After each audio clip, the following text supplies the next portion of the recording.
What is good, everybody? You know what it is. Mikey T, the movie star, here for another episode of the Mikey T, the movie star podcast. Let me just get my audio situated here, y'all.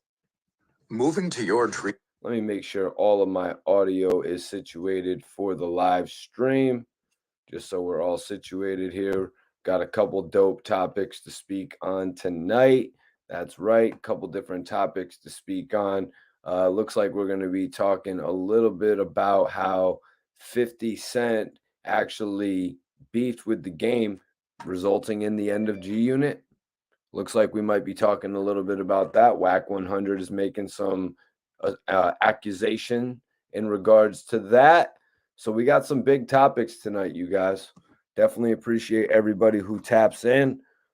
Wanted to come at you with this hot news. There was also the Prodigy story that has come back up to haunt Cadillac Tah once again, as Irv Gotti and Ja Rule were on Drink Champs. We all saw it. I mean, maybe some of you didn't see it in full. It was a 3 hour and 45-minute clip, 3 hour and 47 minutes. You really got to be invested to watch that in one sitting. Some of us will. I mean, it's kind of like that movie that you know what I'm saying? It's kind of like the movie that they made with the DC Comics. You know what I mean? Where all the superheroes came together. What was that joint called again? Dude came back, remade the film. It was 4 hours long. Yep, we're about to be talking about this shit tonight. Make sure you hit that like button. Make sure you share this video. You know what we're doing in here? We're smoking some of the finest gas. We're smoking some of the finest gas up in here tonight. Yep, exactly. My dude, the Justice League. The dude actually came back, put it together, made it a lot better. It was about 4.5 hours or something like that. You really got to be invested, is what I'm saying, to watch that type of a film. You really have to be invested to watch Drink Champs, which I think the majority of us are, you guys. I think the majority of us out there are invested in watching Drink Champs.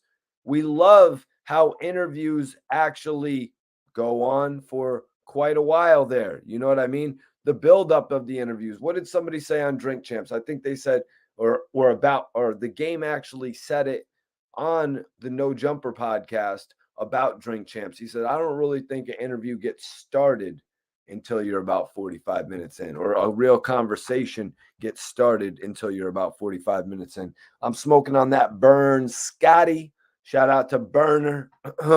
Shout out to Burner. Major love to everybody tapping in. We got some topics tonight for y'all.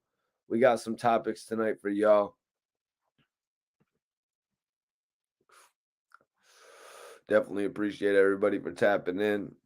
Make sure y'all hit the like button when you tap in. Make sure y'all share the city and state that you're tapping in from. You heard, make sure you share your city and state that you're tapping in from as well. Show some love to the video. Oh, let me get this situated real quick. Let me know what city and state you're tapping in from, though, guys. Make sure you let me know.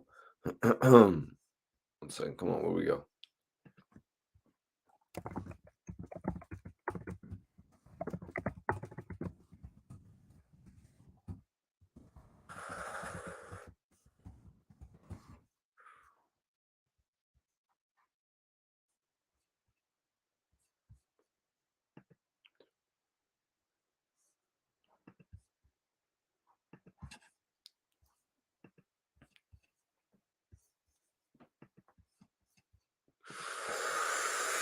Hell yeah, we got LA up in here. We got Jamaica, Queens up in here. Much love to Jamaica, Queens. Much love to Los Angeles. You heard? Much love to those two places, man. Richmond, Virginia's up in here. North Carolina, NC. What's going on? What y'all smoking too? Put that in the chat. What y'all smoking? I got a couple different things on deck. I got a couple different things on deck, you guys. You heard? Got some good shit on deck. You know I'm always smoking right.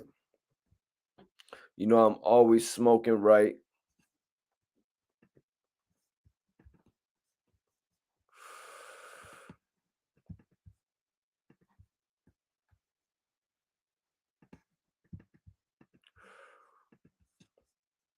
Much love, much love, much love.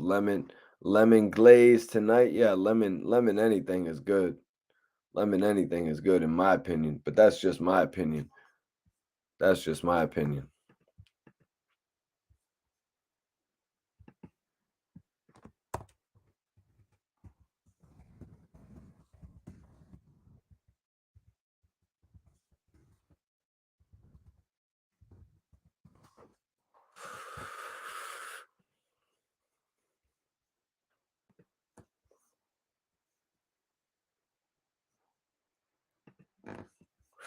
What up, what up, what up, what up, Roger? Hell yeah, appreciate you for tapping in, G's.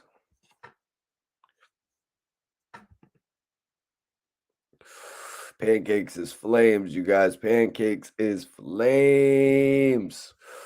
Definitely is. So, Wack 100 was having a conversation on his clubhouse or some clubhouse that they were on.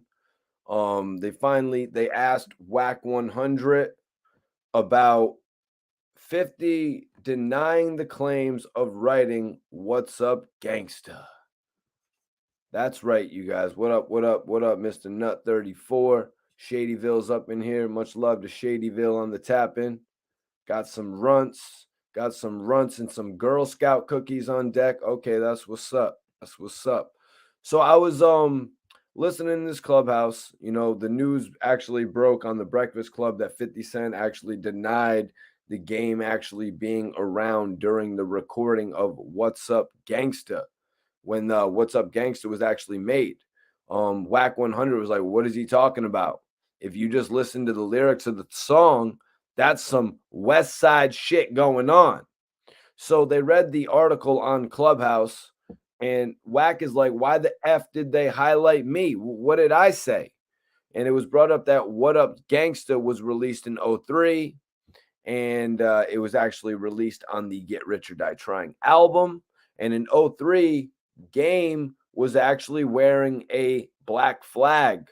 And I just want to ask everybody in here, probably people watching on the repeat, y'all know who reps the black flag? Who reps that? We actually talked about it just last week. The Black Flags, Mano's crew. Now, Game, you're not down with them respectfully. What are you doing here? I want everybody to go to the In the Club video since everybody's making such a big deal about the Game being in the Club video. Everybody's talking about the Game was in the Club video. I want everybody to go to the In the Club video because I did today. I wanted to see just what the cameo was from the Game. I had to see. So if you go to the 1 minute and 20-second mark, you guys, you will see the Game's first shot in the Club video. And this shot of the Game does not show his face. Okay, I was just about to ask. I need some of my Cali people to let me know what the black flag that the Game was repping in the music video actually meant. And my brother, who I knew would be in here tonight, I knew he would be in here tonight to actually answer this for me. My guy, Neighborhood All-Star, said, Mikey, the black flag is for the Cedar Block for Game. Appreciate you for tapping in and actually answering that question. Appreciate you for tapping in and answer. And Doobie, appreciate that as well, man. Appreciate that as well, G's.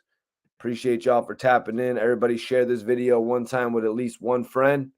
But right now, I want you to go to the In the Club video at the minute and 20-second mark.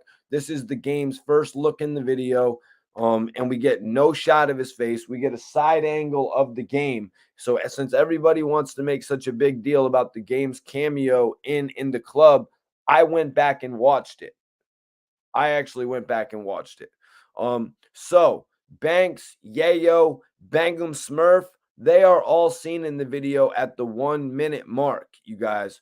they're all actually seen in the video at the 1 minute mark. So look at that. Look at that whole thing.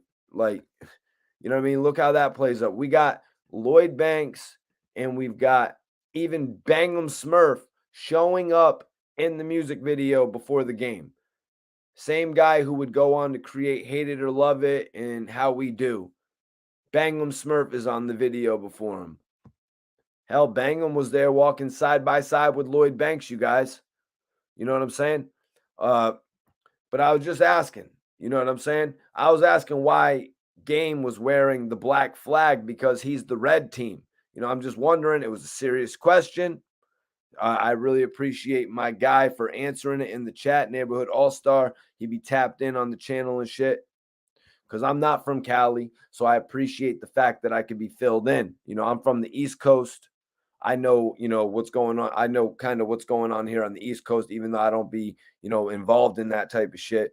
But it kind of threw me off because we were literally just talking about the fact that Mano's associates, you know what I mean, were actually wearing the black flags. I mean, shit, it's all over Mano's artwork and everything. But it kind of threw me off going back to the In the Club video and seeing Game with a black flag. I'm like, what? And then that even reminded me of when Bangum Smurf actually said he saw him with a brown flag, you know? So it just kind of made me think. I wanted to bring it up tonight in this video, obviously. You know what I mean? So Bangum Smurf gets the cameo before the game here. Exhibit gets a shout out and a cameo before the game. Now, at the 2 minute and 12-second mark, you guys, for everyone watching, if you guys are watching in the club simultaneously, at the 2 minute and 12-second mark, we actually get the game coming into the video. The game comes in at the 2 minute and 12, and we get the side angle. We actually get the side angle of the game's face, you guys. So at this point, we get the side angle of the game's face.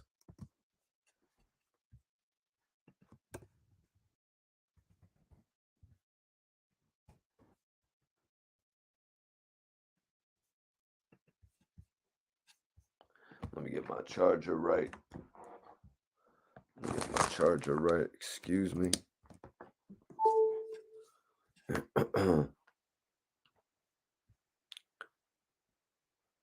What's up, y'all? What's up? Let me get this lit real quick. Excuse me.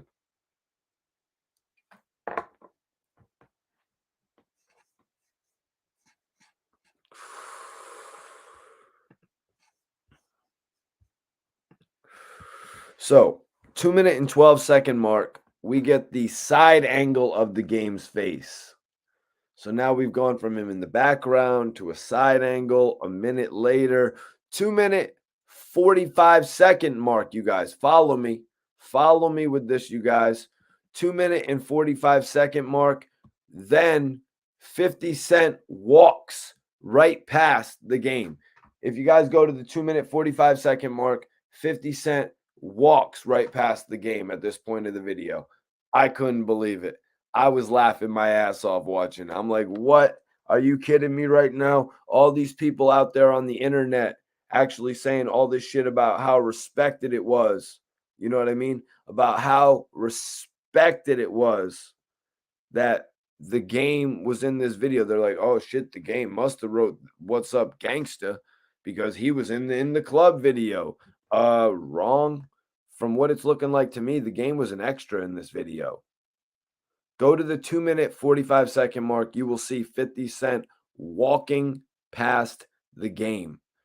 2 minutes, 47 seconds. The game is standing behind 50 Cent. The game is literally standing all the way behind 50 Cent, you guys. It is freaking hilarious. I would bring up the picture, but y'all can go check it out. 2 minute 45. The game is like talking to a girl in the crowd.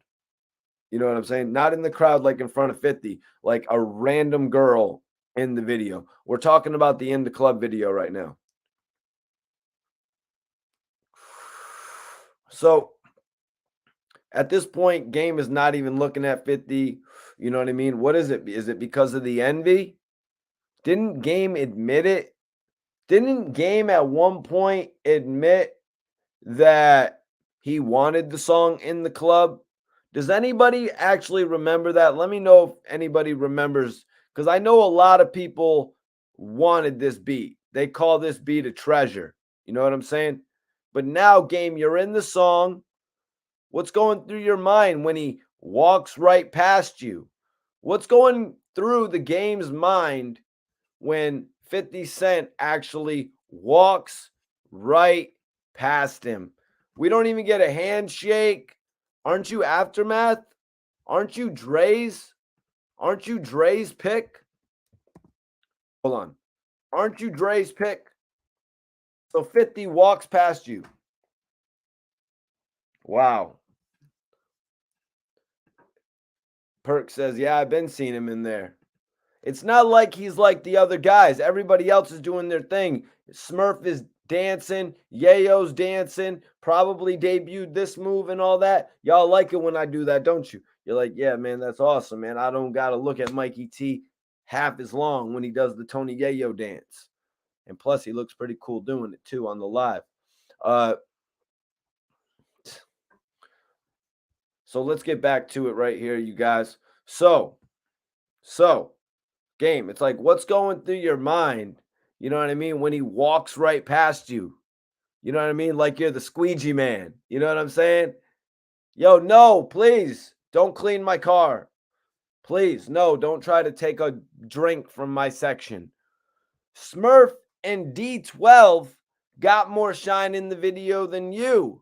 And people were like, why is D12 even in the video? Well, D12 was platinum recording artists. You know what I'm saying? They really had a reason to be there. Smurf is literally licking chicks' necks. And 50 is walking right past you. You know, what the hell? I'm really going to need, I'm really glad, because I was going to say, and you're wearing the wrong color. I was going to really go off about that until my dude, explained the whole thing to me, about the fact, that it represents his block, but because obviously it was something I didn't know. You know what I mean? Obviously, it wasn't something that I knew. So Wack at one point alleged, and Game alleged, that he was did some writing. You know what I mean? He did some writing for What's Up Gangsta. I'm gonna leave it alone. Bro, don't be beating his chest. You know what I mean? Bro, don't be going out there and bragging. Bro, don't be going out there and letting everybody know about the ghostwriting that he's done. Okay. Neither does 50. You know what I mean? It isn't till as of late that we're hearing some shit. That's why it's called ghostwriting. Now, if somebody gives you a lyric, if somebody gives you a line, say what up, say what up. You know what I'm saying? That doesn't give you all that credibility. You know what I mean? Maybe people are going to remember it. Maybe that's why 50 probably told Buck to shout you out and popping them things. You know what I mean? So Wack goes, for him to say that he wasn't around and knowing he was in the other video of the song that was created in the same time frame is crazy. Wack is obviously didn't watch the In the Club video. It's not Wack's fault, you guys. It's not Wack's fault, because Wack was not the manager of the game at this point in time. You know what I mean? Wack wasn't the manager of the game at this time frame. So what the hell does it really have to do with him? What are you talking about, Wack? The game was a glorified extra in the club video. He was not in the video and showcased like D12 Exhibit. He was not showcased like Banks and Yayo. He was in the background of the video. Let's be 100% real when we're talking about this shit. Let's not just go from information that we remember. That's why I went back before this video. You know what I'm saying? That's why I went back before this video and watched the shit. I'm like, let me go watch that, because everyone is throwing that around real loose. They acting like Game is there with 50 Cent like they were in How We Do or something. Like, come on. No, that's not the case. That is not the case. So, You know what I mean? But I actually just addressed that with Wack 100 saying, oh, they were in the video together. You know what I mean? Because he looks like an extra in the video for In the Club. You know, you say he was there, but he looked like an extra. He didn't even jump upside 50, you know what I mean? Alongside him to show some love. 50 actually walked right by him. Is it because he's envious? That he doesn't want to hang with the group? And second of all, did Game did not write In the Club. Somebody in this clubhouse with Wack was saying some shit about, oh, you could tell that the In the Club song was written by the Game. I'm like, what? What? That is absurd. That is the most, like, some people just jump on Clubhouse and say absolutely anything. Go upside their head with a bottle of bub. That's 50 Cent. That's 50 Cent all the way. It's not a doubt. It's not a doubt. Game doesn't talk like that or write bars in that type of flow. You know what I'm saying? He doesn't write bars in that type of format. Anyone that listens to the Game should know that he doesn't have the same flow as 50. Anyone with 2 ears would know there's no way that that man wrote that shit. You know, I said you know what I'm saying? I said in the past that he has admitted to wanting the record. We've heard it. You know what I mean? Anybody has admitted to wanting In the Club. Just like how people say that they wanted to sign Drake. Just like how people say that they wanted to sign Eminem 10 years after the fact that they've blown up and sold 50, 100 million records. Yeah. Yeah, neighborhood, bro. I heard this in the live in the clubhouse and I was like, what? Did you just suggest, like, okay, maybe he gave him some lines for that too? No, let's can that shit. I could almost believe, you know what I mean? Maybe he gave him a few of the lines for What Up Gangsta, you know what I mean? If they were in the studio, but watching In the Club, they didn't have no type of relationship. If he gave him those lyrics, 50 would have been all up on his shit like, yo, this is my guy right here. This is my guy right here. So we got to go to the second part of the story. The second part of the story would actually be, what would the second part of the actual story actually be? The second part of the story, you guys, would actually be when the Game said he wrote How We Do, 50 Cent came down and hear it, and that's where their connection really blossomed. That's the only part of the story that I could see. You know what I mean? Um,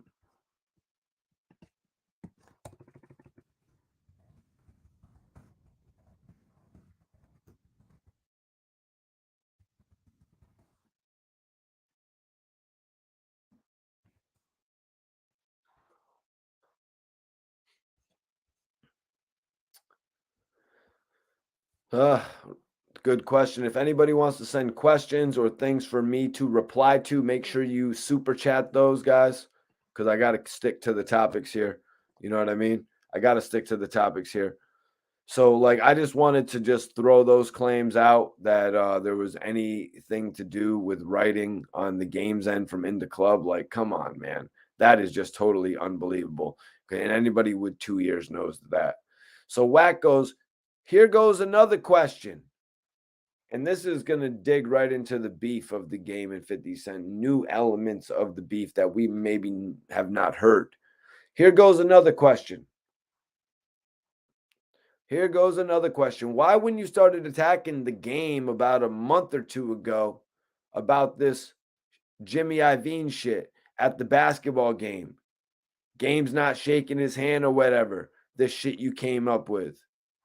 So we all saw what happened when the Game actually was at the basketball game. Larry Jackson was there.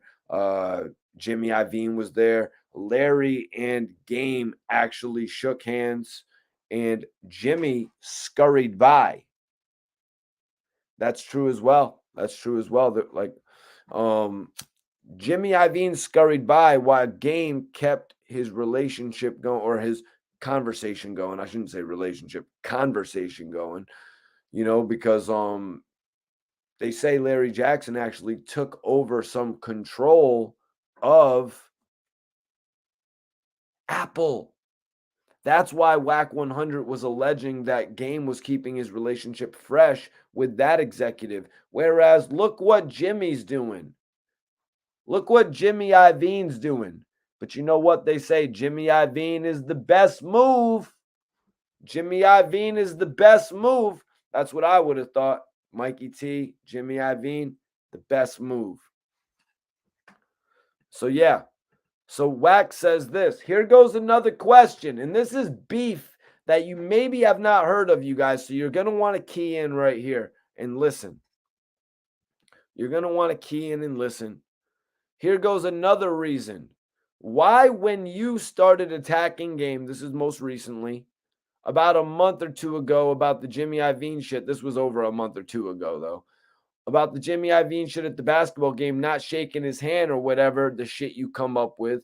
Why, when the Game responded to you with a flick of your girl,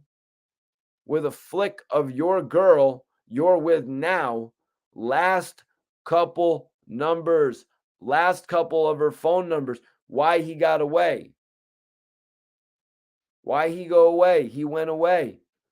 Listen to what Wack is saying here, you guys. Wack is saying that the Game, after 50 Cent threw shots at him for getting dissed, quote unquote, by Jimmy Iovine walking past him, the Game responded to that with some numbers of 50's girl.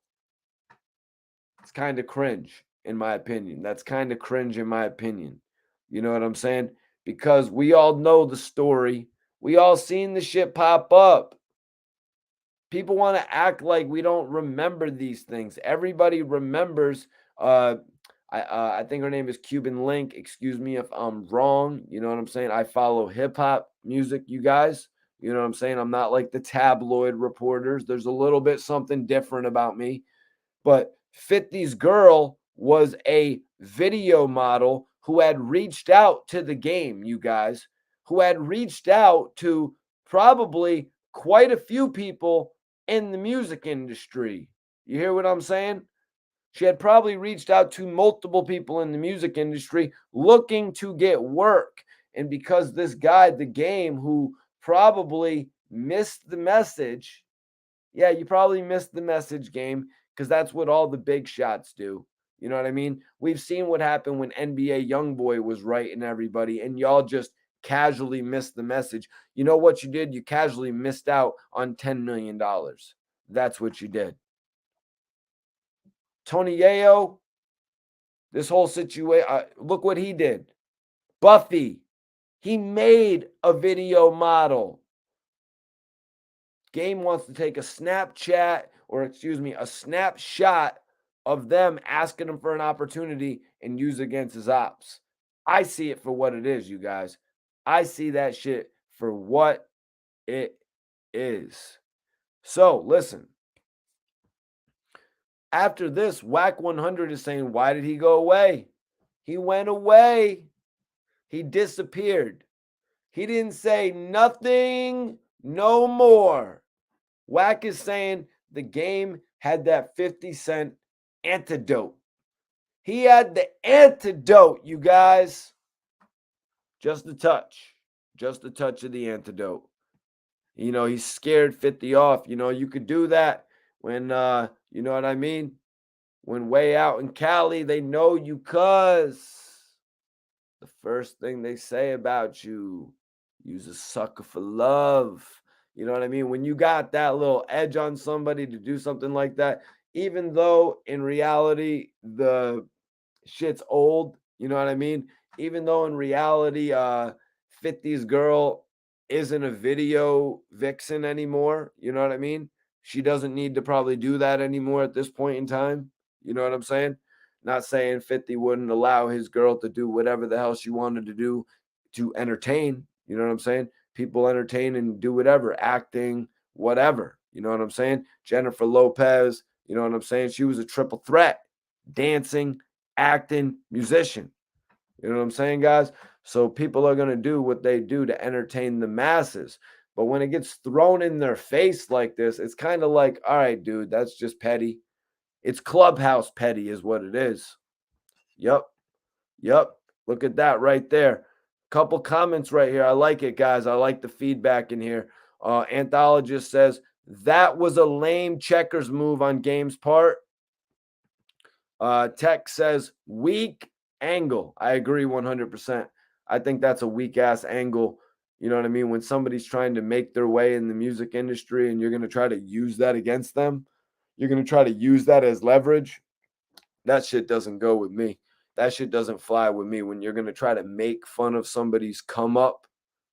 You know, this opportunity somebody was seeking to be in one of the Game's music videos.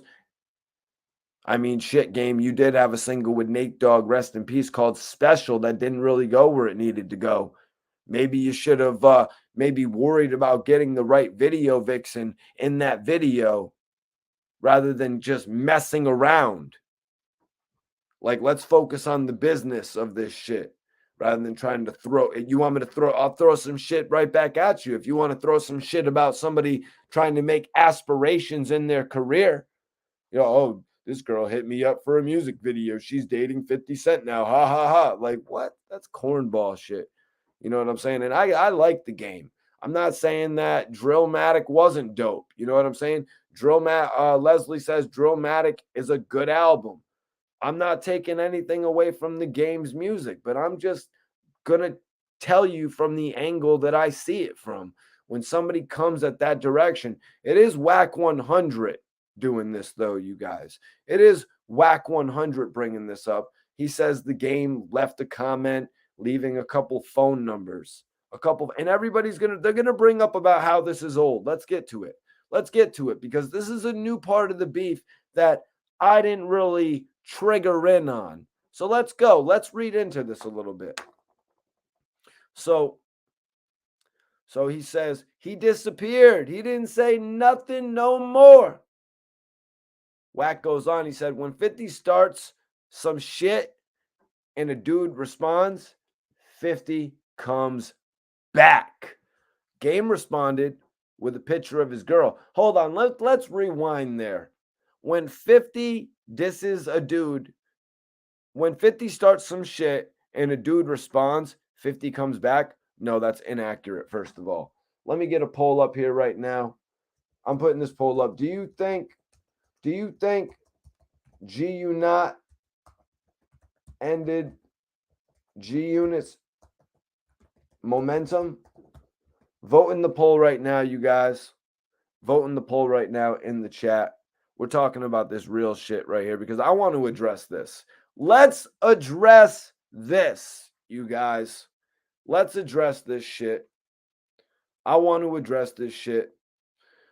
Game said, or Wack said, when 50 starts some shit and a dude responds, 50 comes back.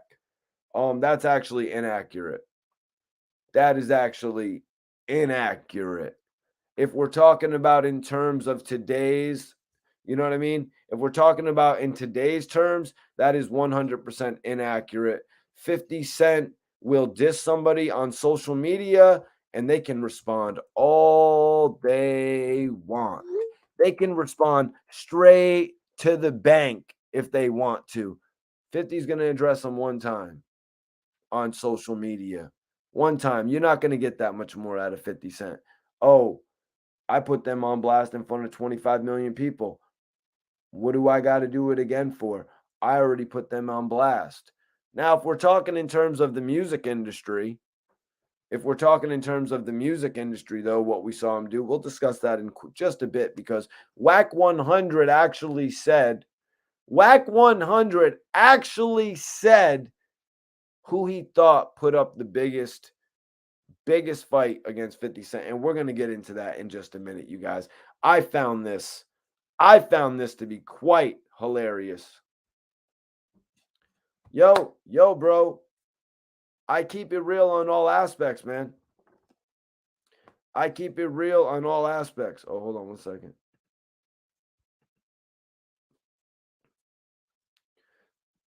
I keep it real on all aspects. Some things I feel, some things I don't feel. You know what I mean? So, Game responded with a picture of his girl, the last few digits of her phone number, and told him to try me. I think he went home and asked his girl, "What's up with this shit? This is Wack 100." And she's like, yeah, yeah. And he might have, and I think 50 just went silent. What the hell? We're inside the life. We're entrapped in the closet with 50 Cent right now. So you're telling me 50 just went silent?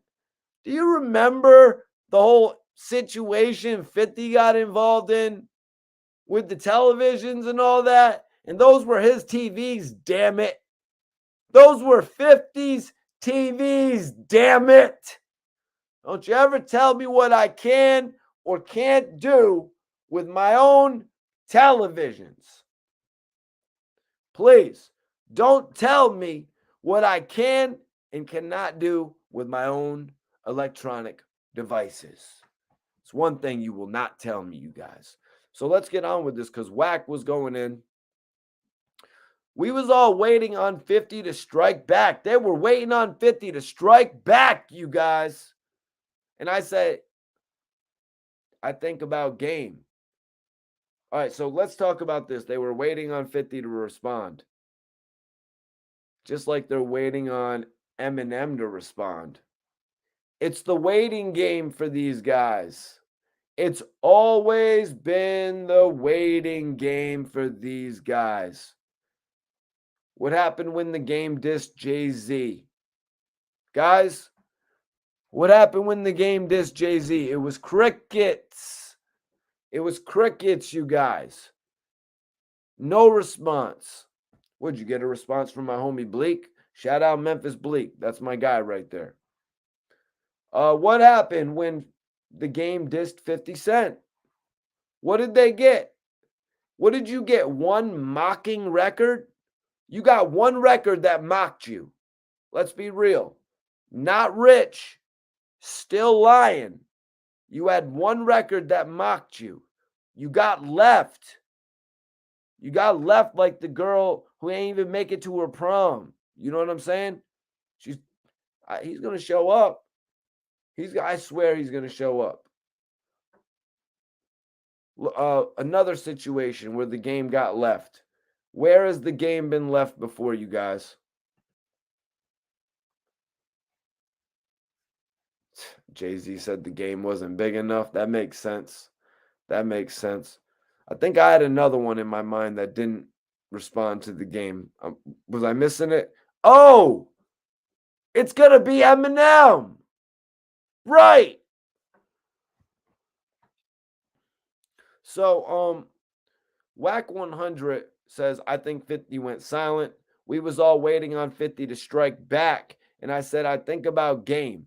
If he showed you a little bit, but you ain't, if he showed you a little bit, then you ain't seen a lot. But I think he let that go. I think he let that go. Yeah, I mean, shit. 50 didn't respond. You don't really want to go there with that. That's kind of a touchy subject right there. Shout out to the OG Ace. Salute to OG Ace.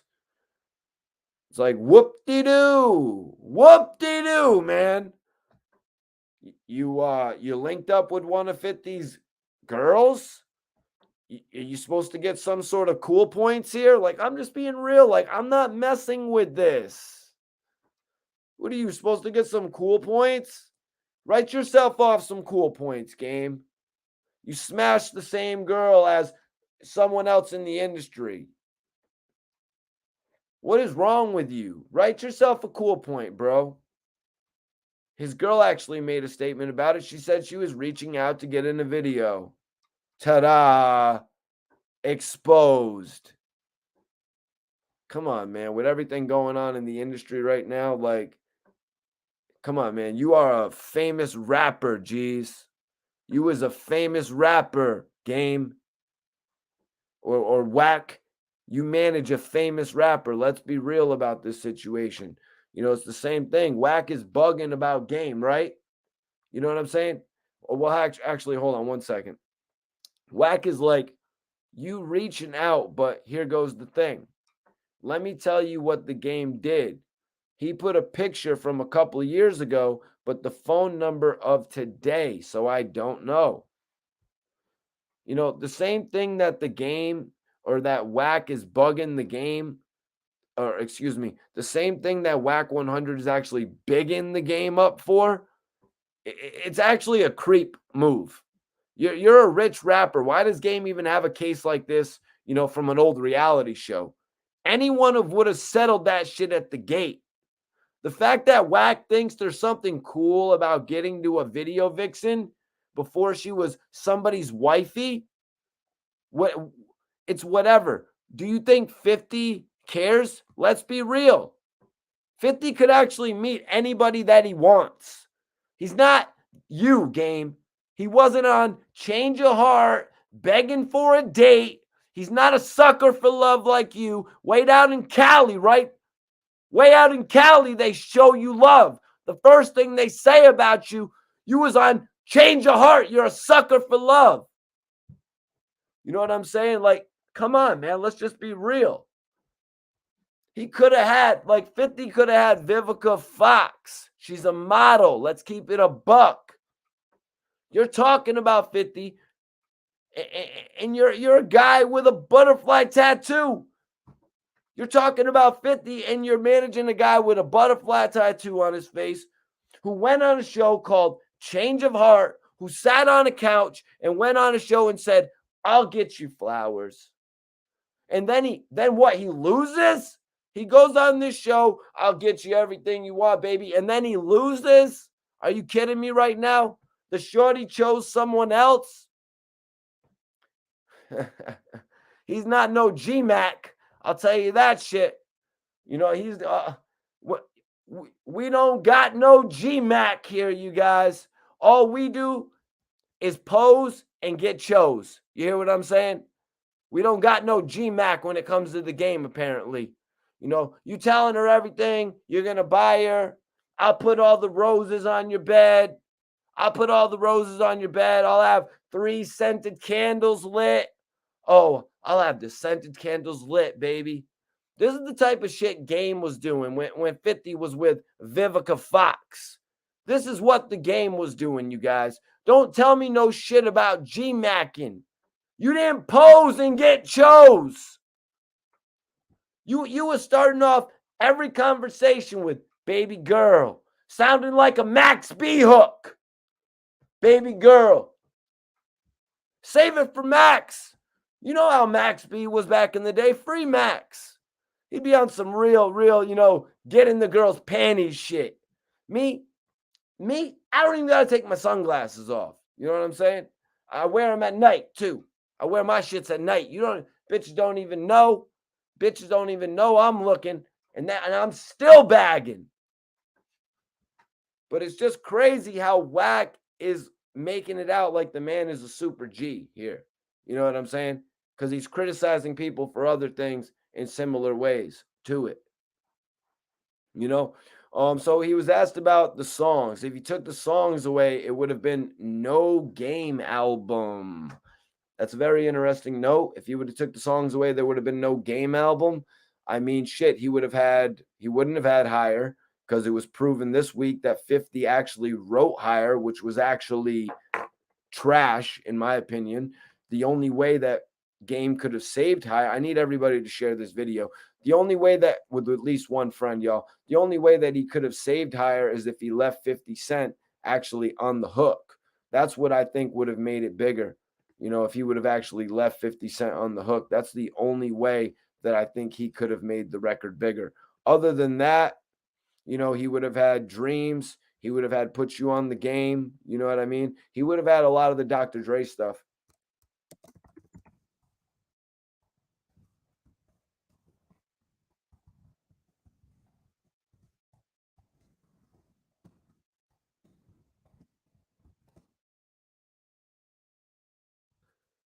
Yeah, I appreciate everybody in here. Hit that like button, share this video. I want y'all to vote in the poll right now. You heard. Do you think G-Unit ended G-Unit's momentum? I want y'all to vote in the poll right now.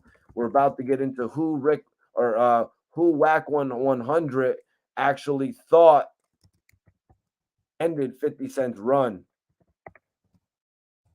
And I'm wondering who y'all thought it was too. We're going to talk about that in just a second.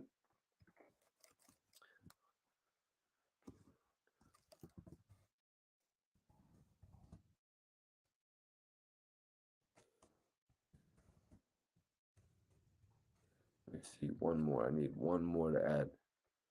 Appreciate you, Young Money. Appreciate you, Young Money, bro.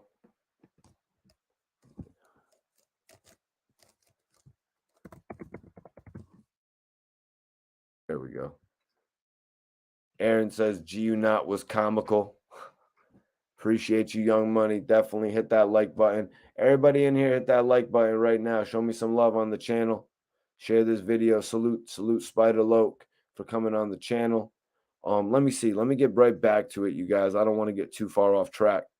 So they were talking about the fact if you took the game, the singles away from the game, there would be no documentary album, because 50 Cent actually said some kind of messed up shit that I don't really agree with. It's like, if you're trying to run a successful label, why would you say you should have given somebody worse singles? But it actually goes into what Spider Loke was saying the other day about 50 Cent being like, yo, it doesn't even matter. It doesn't even matter about the type of material release. If we put out a dud, it's not going to matter. We'll still propel the sales to where they actually need to be. Maybe 1 million. 50 could be cool with 1 million. Maybe 50 would be cool with 2 million like Buck did. But when Game was moving 5 million, he just wasn't cool with it. In reality, Interscope was so new to it at the time because it was, you know what I mean? The whole sales thing right there. They were, this G Unit brand, it was new. So they wanted to give it some time. You know, the game took off in January. They thought maybe this will only move 150,000 first week. So let's put 50 right in there for February. But boom, they had no idea. The game pushes 500,000, 550,000 plus albums in his first week, and he's off to the races. The game is out of here. The game can legitimately do anything.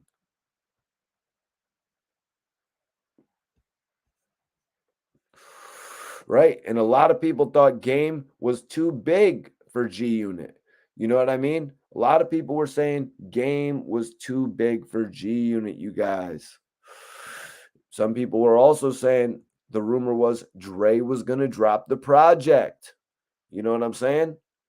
Dre was going to drop the project. So,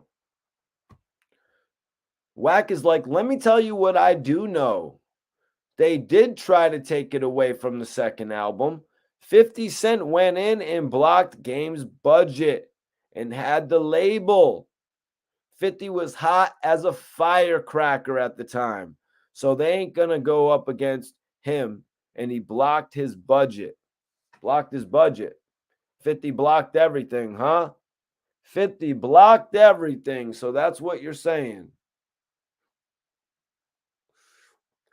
Let's go on. Shelved him. Told him he couldn't put out a project. And from that came One Blood. From that came One Blood, the Game's comeback record, y'all. The record that saved the Game's career. Game popped up with 2 Chainz. Game popped up back on the scene on his own. No. Nah. He did not pop up on his own. Sorry, I could have did that a little bit better. Shout out to The Rock. What's his production company called? So yeah, so no, he really could have had that shit going. Billy, Game was running off of 50's momentum, period. Fans, yeah, and I think honestly, if the Game would have done it right, he would have been on the G Unit album that would have dropped in 2006, and then he would have had his own album drop as well at the end of 2006. But he just had to move too quickly. But 50 actually addressed that a little bit and said it really wasn't so much the Game. It was his management, Jimmy Henchman. So Wack is saying 50 went in and blocked the game's budget and had the label. 50 was hot as a firecracker at that time. So they ain't going to go up against him. And they blocked his budget, shelved him, and told him he couldn't put out a project. I need everybody to share this video one time. And he couldn't put out a project. And from that came One Blood. And the label told 50, F what you talking about. That man's got one blood. F what you talking about. You know, they told him that. F what you talking about. Ain't no way we gonna miss the boat of somebody that signed to this building. I love it. I love it. They stood up to 50. Everybody is so scared of 50. What is 50 gonna do? Well, 50 ain't gonna come grab half of you, is the thing. Go get your SAG cards. Go get your SAG cards if you want to work with 50 Cent. Just like the Game, you know what I mean? Just like the Game got his SAG card to appear in the club video. That was a joke. That was my attempt at humor. I was trying to be funny. Shout out to Burner, man. You know he's got this shit lit. Burner, I'm waiting for that endorsement, baby. Let's go. Cookies over everything. And also, I want to let Charlemagne, I want to let Envy know. I know Angela Yee is leaving the Breakfast Club, so I'll come and fill up the third spot. If y'all need a third host for the show, I would be open. Listen, Envy be like, it is DJ Envy, Charlemagne the God, and Mikey T, the movie star. Could work. It could work. It could work. Yeah, I got a couple other packs too, though. Don't get it twisted. Don't get it twisted, man. I ain't out here just frauding it. You know what I mean? I'm out here living it to be y'all favorite blogger, the internet, the interview god. You know what I'm saying? Y'all can refer to me as the interview god. I have a new interview coming up with Lil Flip. That's right, y'all. I got a new interview coming with Lil Flip. This shit's about to be a movie. I really appreciate. Let me see if I got the drop right here for you, man. I don't know if I got the drop, man. I'll throw something up, old school joint up for the y'all, though. I'll throw an old school joint up y'all won't believe. Lil Durk on rock with Mikey T, the movie star. You are now you're rocking, man. 300. That's just some old school shit right there for everybody that's new to the channel right now. Subscribe to the channel if you haven't. You know what I'm saying? Subscribe to the channel if you haven't. You know what I'm saying? If you're new to the channel and shit like that. So Wack is saying they blocked his budget, shelved him, and then One Blood came out and they were like, F that, man. He's a part of the label, so we're moving on this record. Now Wack is like, let's fast forward. The beef goes on. People don't like to talk about the beef. People don't like to talk about it. The Game destroyed the G Unit movement to a point that Interscope dropped them as a group. You know, people also don't like to talk about how Junior Reid apparently got $500 for the One Blood record. How about we talk about that? How about we talk about Junior Reid breathing life back into the Game's career? A hook, right? It's a hook that the Game needs, right? Verse is great. But if you don't have a hook and something bringing it together as a song, then I don't think you have anything to play on the radio. You know, why didn't you do the rights? Why is Junior Reid going on platforms telling this? Where is your budget? Since you want to talk about budgets getting blocked and you want to give $500 to somebody like there's some new recording artist off the damn block. You know what I'm saying? Right off out of college, right out of high school, off the damn street, wherever. You want to give somebody a one-off opportunity. We're talking about Junior Reid. We're talking about a legend. Right, exactly. Exactly. Salute, Kenny. Why are you blocking Junior Reid from getting his. What you thought you were going to just keep getting freebies? Freebie.com. Game loves freebies, right? You never want to grow up. What are you? You some Toys R Us kid?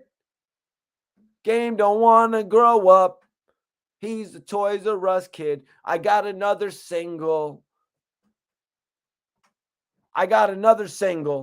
He don't want to grow up. He's a Toys R Us bitch. He's a Toys R Us kid. We'll censor it up for you. Jesus, this guy just thought he was going to keep on getting freebies. You know what I'm saying? It never occurred to you? 50 was tired of giving you freebies? Did that never occur to you? Why wouldn't 50 block your budget? You know what I mean? Why wouldn't 50 block your budget? I mean, shit, you know what I mean? Didn't that occur to you? He didn't want to give you no more freebies. Just because y'all on the same team, it didn't mean 50 was going to let Game milk him dry. Pause. What do you expect? How does Def Jam work? These guys are competing in there. They're competing in there. They're not in there leeching off one another. Oh, I already know, bro. Yeah, it was Geffen. So Wack is like, they did sales. So Wack wants to talk about sales now. Wack wants to talk about inaccurate sales numbers. Okay.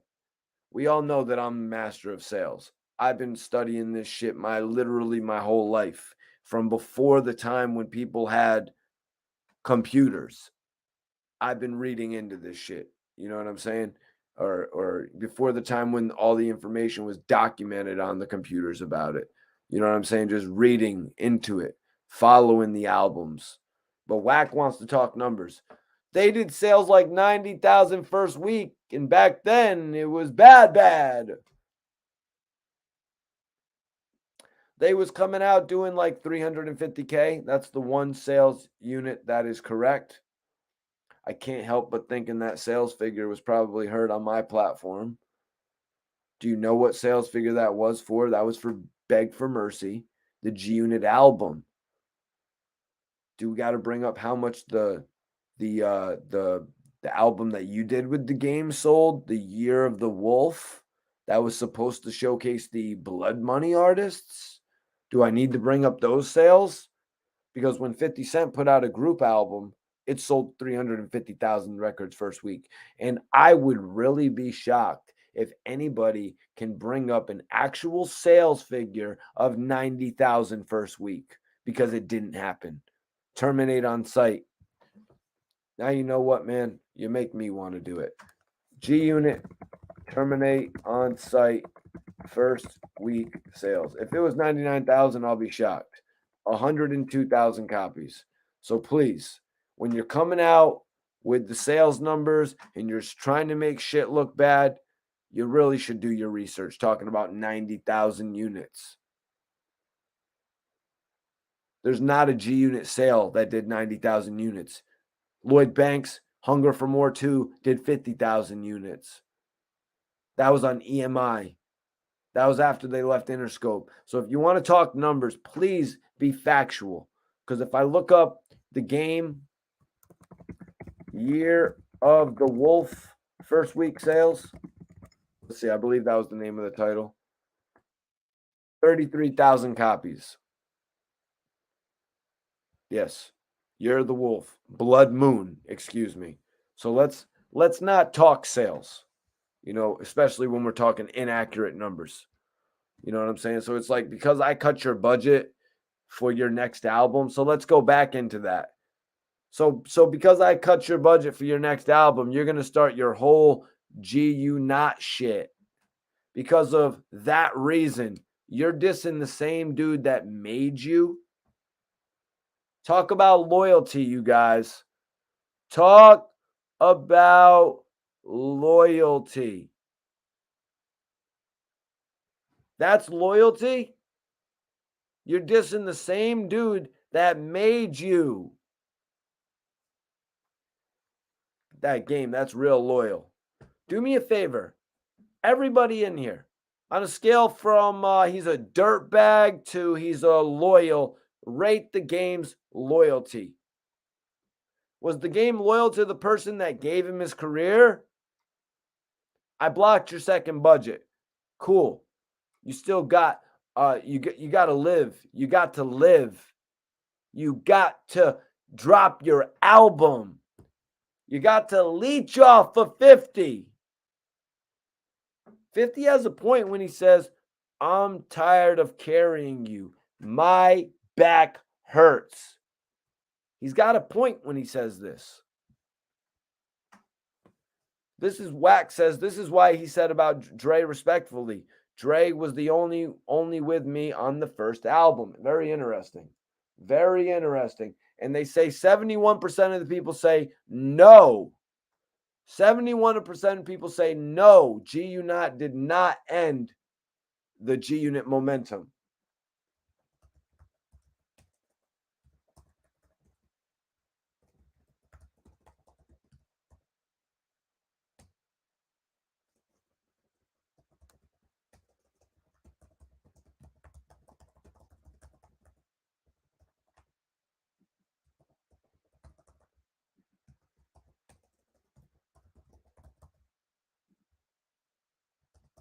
I'm putting up a new poll, you guys, because we're about to get into the man that Wack 100 thought did the most damage to 50 Cent.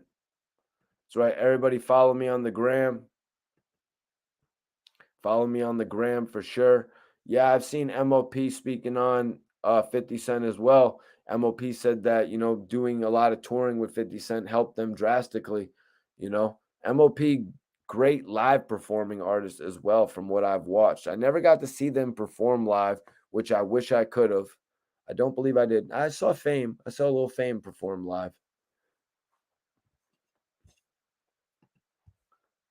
So it's like, why would 50 even stick around for the second album? No, excuse me, not 50. Dre. Because that's what he said. Wack is like, Dre was only on the first album. Why would Dre stick around for your second album when you're dissing his guy 50? And then you're wondering why you're not at the Super Bowl?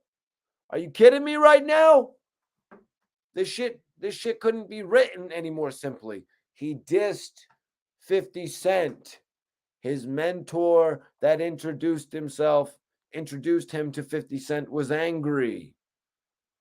He didn't get invited to the Super Bowl 20 years later. Of course not. You ruined a part of Dr. Dre's plan.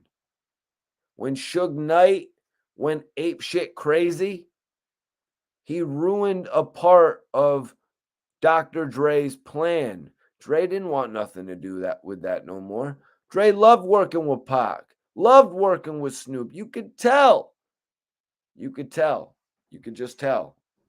You know what I mean? They made a great music video together.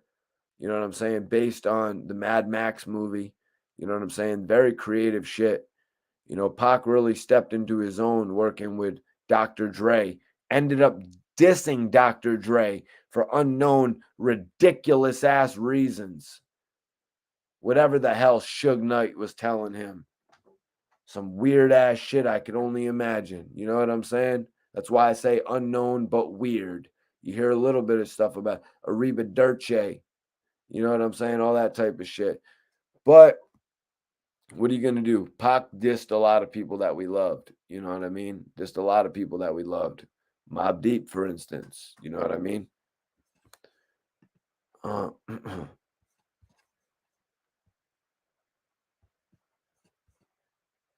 Salute. Everybody hit that like button if you're in here right now. Hit that like button. Also vote in the poll.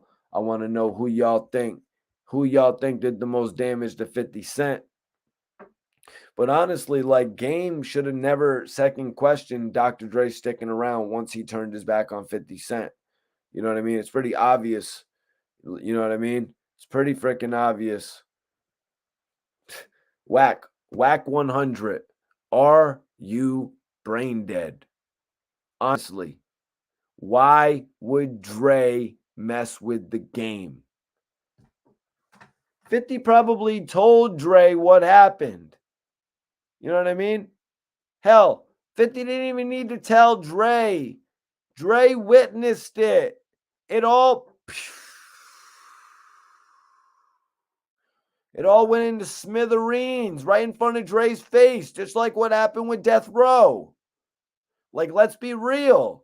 Dre was like, how about we stick to the creative music? How about we stick to creative music? Every time I come in and I try to put on a label like a Death Row or I try to put on a G Unit, things just get a little bit crazy. Dudes end up recording people on the phone crying that literally saved me at the Vibe Awards. What the hell is going on here?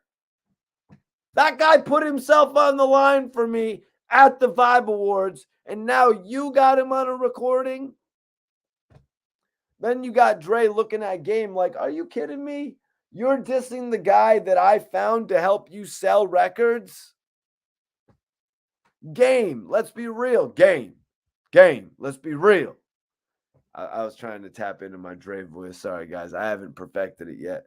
But nah, freaking guys, let's be real here. Let's be real here about this situation.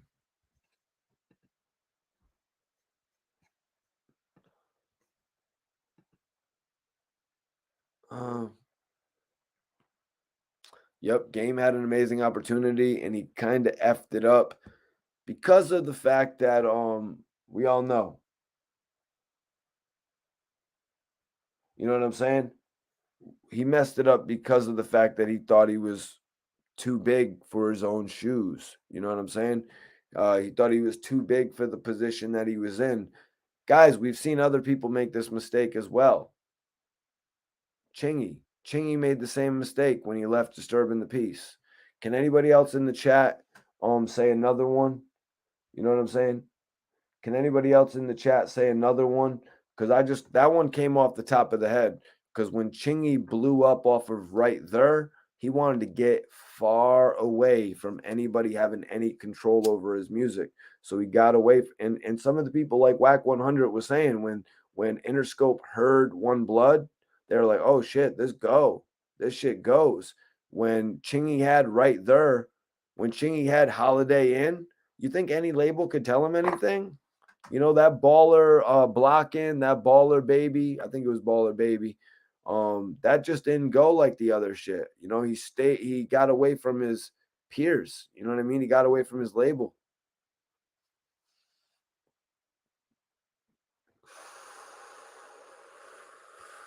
I don't know, man. I think PD Crack actually made a good decision rocking with Jay-Z when he got the deal with Def Jam. Unfortunately, I think it was Jay-Z maybe leaving Def Jam that hindered, the Prince of the Rock ever coming out, just to be real with you guys.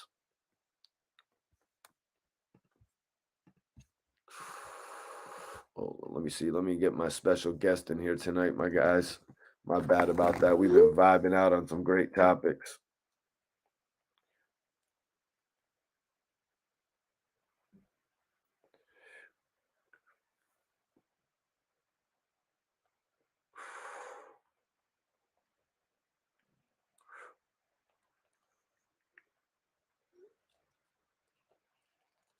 Okay, we Gucci. Hell yeah, this is live, bro. You got to send in a super chat if you want me to answer your questions, though, guys. You know what I'm saying? I'm actually in the middle of a lot of different reports here. So listen to this, you guys. Wack is like Dre, 50, the whole squad sided against him. From the doctor's advocate on up, it was all him. Well, that's what being disloyal gets you. When you're disloyal, you end up walking that path alone. You know, it's not a strange thing that occurs when you turn your back on every single person in the label and then say, oh no, me and Young Buck can be cool. Me and Young Buck are cool. Yo, what up, Young Buck? Because that's what the game was doing, if anybody forgot.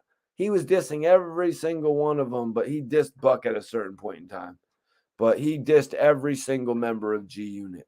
Hot Rod, 40 Glock, even though he wasn't even really all that much affiliated. He was affiliated with G Unit, not signed. He literally dissed every single G Unit member that he ever met in his career. Anybody that he saw wear a G Unit chain, he was dissing. He alienated himself. Are you kidding me? And then who showed up on the Doctor's Advocate? Which one of those rappers that he talked about wanting to work with 50's adversaries? Which one of 50's adversaries showed up on the Doctor's Advocate, you guys? Who in the chat can tell me that? Who in the chat can tell me which one of 50's adversaries showed up on the Doctor's Advocate? That's what we're talking about tonight, and I appreciate everybody for tuning in. I'm your host, Mikey T, the movie star. You're watching the Mikey T, the movie star podcast. That's right. That's right. Q, that is 100% accurate, and we're not talking about the One Blood remix. We're talking about Straight Tracks, and my dude Q is 100% right. It was Nas that showed up on it. Really didn't make any sense to me, guys. I'm just being real.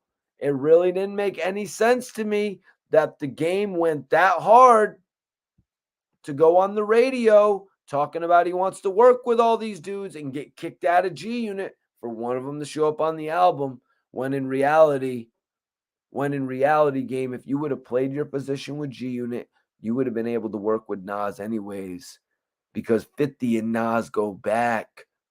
They go back. Nas took 50 on one of his first tours. Come on, man. You really did that to yourself. 50 would have been cool with you working with Nas. You probably would have even bridged the gap. Somebody needed to bridge that gap, but you were just too interested with the two biggest guys in hip-hop going at it again. You were just too interested in Game versus 50 turning into the next big thing. You know what I mean?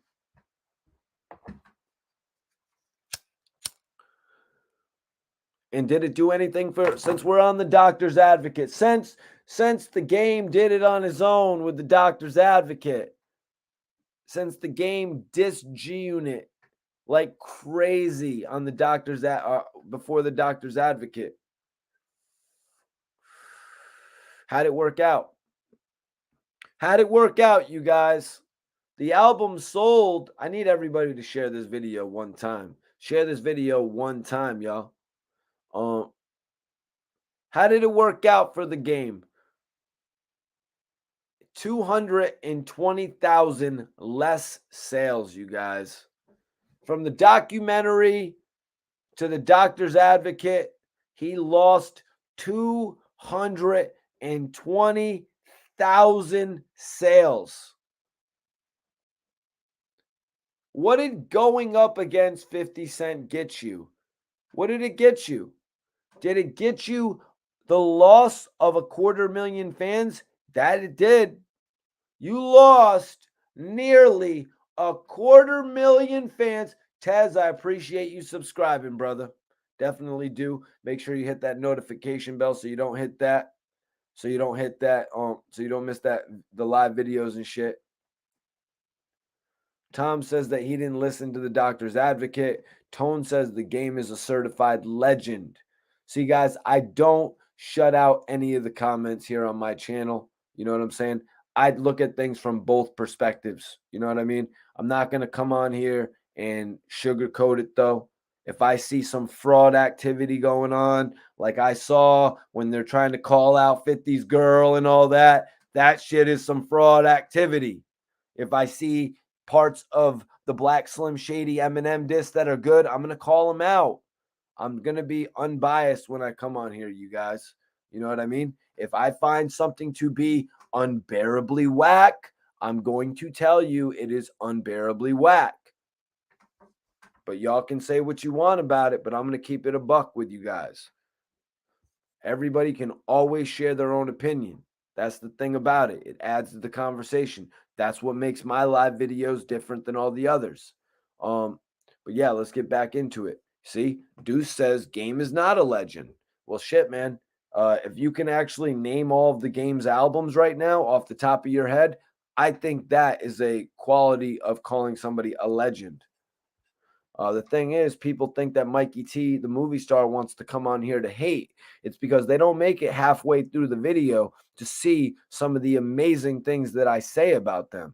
You know what I'm saying? You got to stick it out through the video. You know what I mean? I see everybody's good qualities. I see things that I think that's wrong, and I'm going to say what I feel. You know what I mean? I'm going to say things that I think are dastardly, you know what I'm saying? Somebody doing some crazy ass shit that I think is, yo, why are you taking it that far? Pull it back. I'm that type of guy.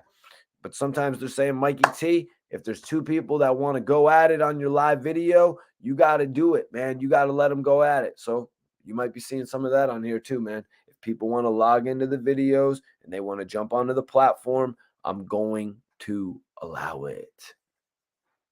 I don't agree with that, man. Game has really passed the element of actually doing name drops. Even if you want to look at Easy as a name dropping song, the Game has really passed that element of name dropping. He has a lot of songs where he doesn't really need to name drop to be accurate. You know what I mean? And a lot of those songs are my more favored Game songs, should say. In the long run, Game sold more records than Banks. Yep. See, Tone right there. Documentary, Doctor's Advocate, LAX, the Red Album, then Jesus Piece, bro. Then we got the documentary, then we got Born to Rap, we got documentary 2.5 as well. If you can name the albums like that, you know a rapper has a legendary career. But it's different when we're talking about a legendary album. If you can name all the songs on an album, boom. You know what I'm saying? And I'm not talking about on no D riding without a helmet shit, you guys. You know what I'm saying? Like, Iceberg, we got to make it a shirt because dudes out here need to stop D riding without a helmet. You know what I'm saying? Put a little bit of cap on that. Put a cap on that shit, you heard? You know what I'm saying? Put a little cap on that shit, you heard? Oh, yeah, bro. We're not talking. Blood Moon, Year of the Wolf was actually a setup album, Ricardo. You know what I'm saying? And I hope I didn't butcher your name, Ricardo Johnson. Definitely appreciate you tapping in. Blood Moon, The Year of a Wolf was actually a setup album. Definitely a setup album. Game can act though. No Kizzy. Yeah, I thought, honestly, not to sidetrack too much, but T.I. getting into comedy, I didn't think that really suited him. I thought T.I. did an amazing job in some of the films that he did. I thought he should have really explored that more. Also, Game getting a few roles. You know what I mean? Game could do some things in his career. Will the tattoos slow him down? You know what I mean? We look at guys like The Rock and John Cena. They've actually had to tone down their figures a little bit just to get in more shape to play everyday people. The Game could pull it off. You know what I mean? The Game could pull it off. The tattoos might be an issue, though. You know what I mean? We've seen other artists actually speak on that, like Soulja Boy, for instance, speaking on how some of the face tattoos actually held him back when it came to getting certain roles. And in more recent years, the Game has actually gotten more tattoos like above his eyebrows. I think he even got a green tattoo on his head, which is kind of crazy. You know what I mean? But I'm a hater, right? But I've been, you know what I'm saying? I've been following the Game's career, but I'm a hater, right? Okay. All right. I'll go with you on that, Q. Game brought the West Coast back. Game and Dr. Dre and 50 Cent and what they did when they put out the West Coast artist, the Game. Yeah. But Dr. Dre and the whole 2001 album, him and Snoop Dogg reconnecting on that album. Let's be realistic. You know what I mean? That was good for the really early 2000s as well. Jay, I don't know if I'm gonna do a top 20, man. You're gonna have to hit that super chat for that to find out, brother. So Wack is like Dre. Wack, excuse me. Wack is like Dre. The whole squad sided against him from the doctor's advocate on and up. Well, I mean, yeah, we didn't see Dre appear with him no more. The game ruined the opportunity that they had. I do believe they worked with each other here and there, though. You know what I mean? They did work with each other here and there, though, on a few different things. I don't know if it was mastering, maybe a little production. You know what I mean? Maybe a little production. So Wack said, actually, Wack is like, shout out to 50. That's more looks for the album. Wow. Wow. Shout out to 50 because it's more looks for the album. That's actually pretty funny, you know, because the major thing that they're trying to do right now is get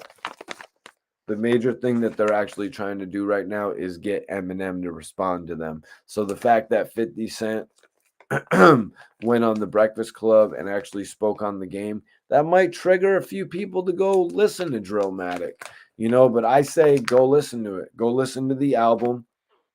You all know I be smoking, right? Go listen to the Drillmatic album, run the game streams up. You know what I'm saying? I've obviously been listening. I bought the game's first album.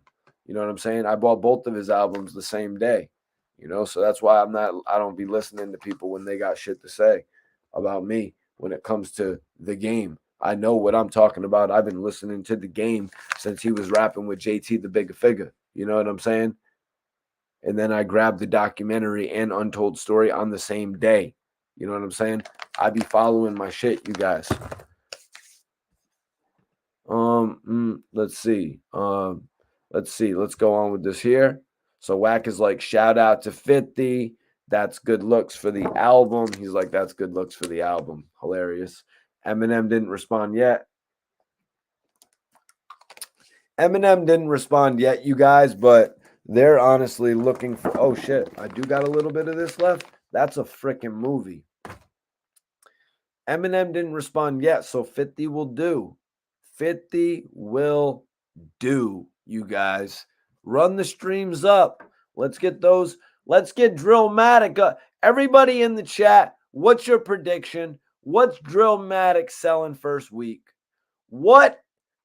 Everybody in the chat, put up the sales. Is it 15,000? Is it 25,000? Is it 30,000? Is it 35,000? Do we got one for 40,000? In the chat, I want to know in the comment box, if you're watching this video on demand, how many units will Drillmatic do first week? Okay, we got one. We got one for 10,000 units. Lil Perkio says 10,000 units. What do you got? What do you got? GZ1 says 17,000. Let me know. What do you guys got in the chat? What is Drillmatic going to move first week, you guys? Westside Piff says 50,000 units, you guys. 50,000 units for Drillmatic first week. Well, we better go run them streams up. Go listen to all the records on Drillmatic. There's 30 of them. So you'll be streaming all day. Q says 15K. 15K. I'm going to have to say it'll be a little bit more than that, Q. I'm not going to co-sign 15,000 for the game. We got 5,000. Tez says 5K. Damn. Clay Scott says 12,000 units first week. Everybody in the chat, put up your numbers. What will the game sell first week for Drillmatic? Tom Duke says 20,000 units first week. What do we got? Boss Don says 7,000 units first week. Wow, that is a very low sum for the game. I really cannot think that the game would actually sell 7,000 units first week. David Smith is going with 11,000. 11. David, is that healthy? 11,000 units first week. Is that a healthy amount of units, my friend? Will the game be satisfied doing 11,000 first week? We got everybody in the chat right now. We're doing our predictions for the game's numbers. First week of Drillmatic. If you're just tapping in, Everybody put your sales. I'm not reading any other comments right now besides sales numbers for the game's first, or what is it, his 11th album? For the game's new album, Drillmatic. We got 100,000 units, 100K, a sum of albums that the game has not sold since the documentary 2. That's right. The game has not sold 100K since the documentary 2. So, Cruz, I don't know if I could actually agree with you. Now, if Eminem were to respond, I don't even think it would move 100,000 units then. I'm going to have to I'm going to let y'all know what I think in just a second, but I am letting you know my area of expertise there. If Eminem responds, I still don't think it will move 100,000 units. 40,000 units. Ryder says 40,000 first week. That's a very, very good pick right there, man. 100,000 first week. DJ Spawn, my brother in the building. Everybody, right now, what's your thoughts? What's the game moving first week? I know you've never seen anybody other blogger do it like this before. Why? Because we're the most interactive YouTube channel on the net. DJ Spawn says 20,000 units first week. DJ Spawn, I'm going to ask you, brother, is that a healthy amount of units to move in a week? What do you think, man? Tiptoe Stallone says 70,000 units first week.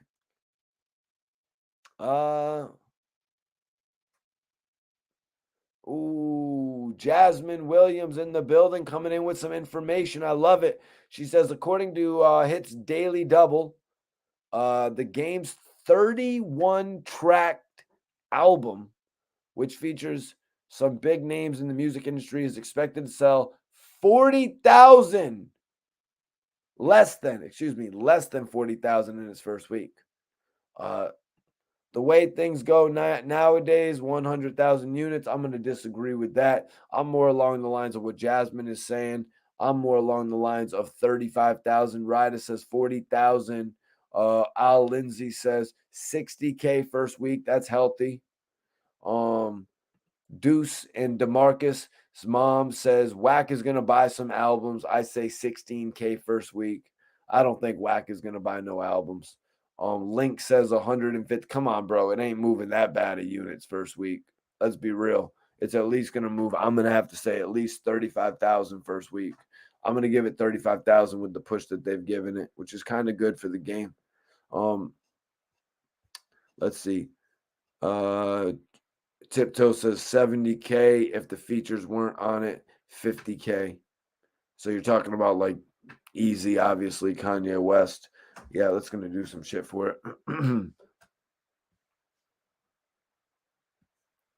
Oh, my God. My dude responded to me. Antonio Trey says under 4K. Damn, freaky Zeke numbers. Top of the World Entertainment says, yeah, 30-ish. No. Top says 25, 30,000. Hold on, where's that comment? DJ Spawn says, hell no. 20K is not healthy. Oh my God. Slim Shady's greatest hits sold more. Didn't they do like 44,000 first week, Tez? Can you tell me the first week's numbers on that so I don't got to look it up, bro? If Game does 35,000 first week, that's not a flop, though. You know what I mean? Those are Gucci Man numbers. You know, Gucci Man will release like 3 albums a year. I can give Game some, Game just like I give others. If Game can move 3 albums a year that do 35,000 a piece, he's in good shape. You know what I'm saying? He's in good shape. Now, let's move on, though. I appreciate y'all for indulging me. I'm about to roll up as well. Where's my Dutchess? Let me make sure I'm Gucci. I'm about to roll up some Biscotti. Excuse me. It's biscotti mixed with what? Mixed with something. Oh, jealousy, I think, you guys. Jealousy, actually. Y'all heard about that jealousy shit?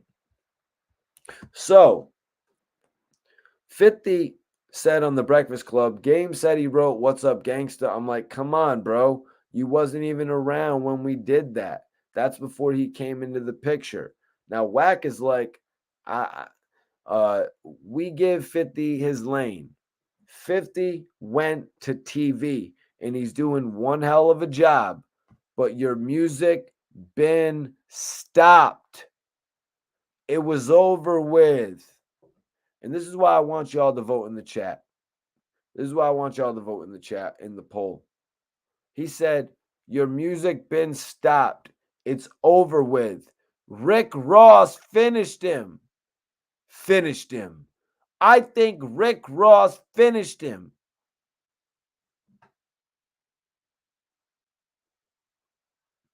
I think Rick Ross finished him. What do y'all think, man? What do y'all think here, guys? Vote in the chat. Let me read the results. Because I'm about to go in on this. You guys. Rick Ross finished. First of all, if that was anybody that finished anybody, that was Bangum Smurf and myself waving the flag for MMG. First off, that was Bangum Smurf and myself waving the flag, and Domination waving the flag for MMG, to be real with you. I'm going to take the credit for that shit. I put my career on the line going up against 50 Cent for MMG. And where did it get me? You know what I'm saying? MMG was at the top of the world, and what did they do? You know what I'm saying? I had dudes coming to me in the club, Mikey T, come back to MMG type shit. But let's get into it here. I want to talk about this. I want to read who y'all thought had the best disses on 50 Cent. Whose disses had the most effect on 50 Cent? Jadakiss, 48%. So Wack,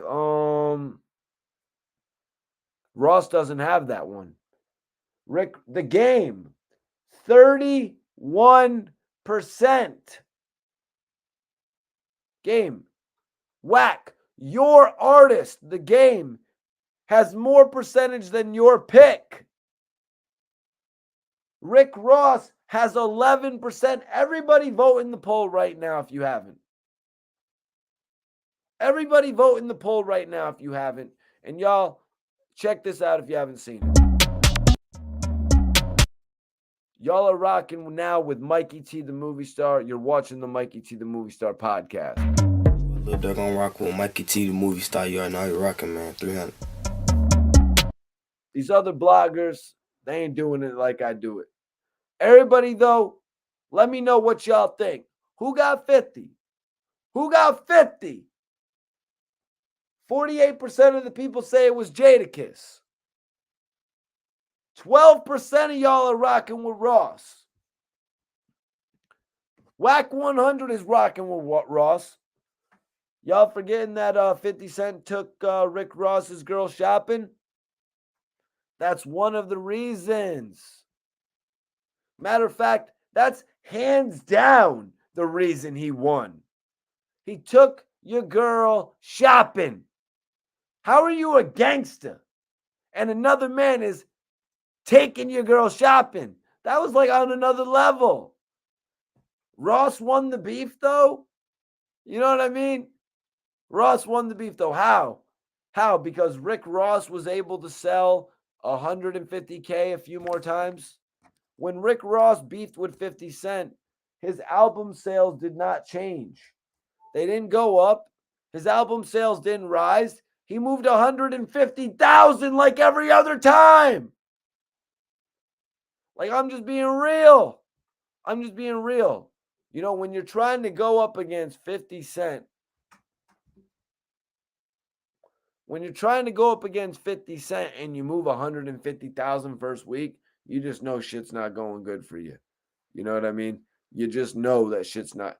Thank goodness that Meek Mill came into play. Thank goodness that Wale came into play, because these two guys created a catalog under MMG that I don't know when the next time it's going to be duplicated. You know what I'm saying?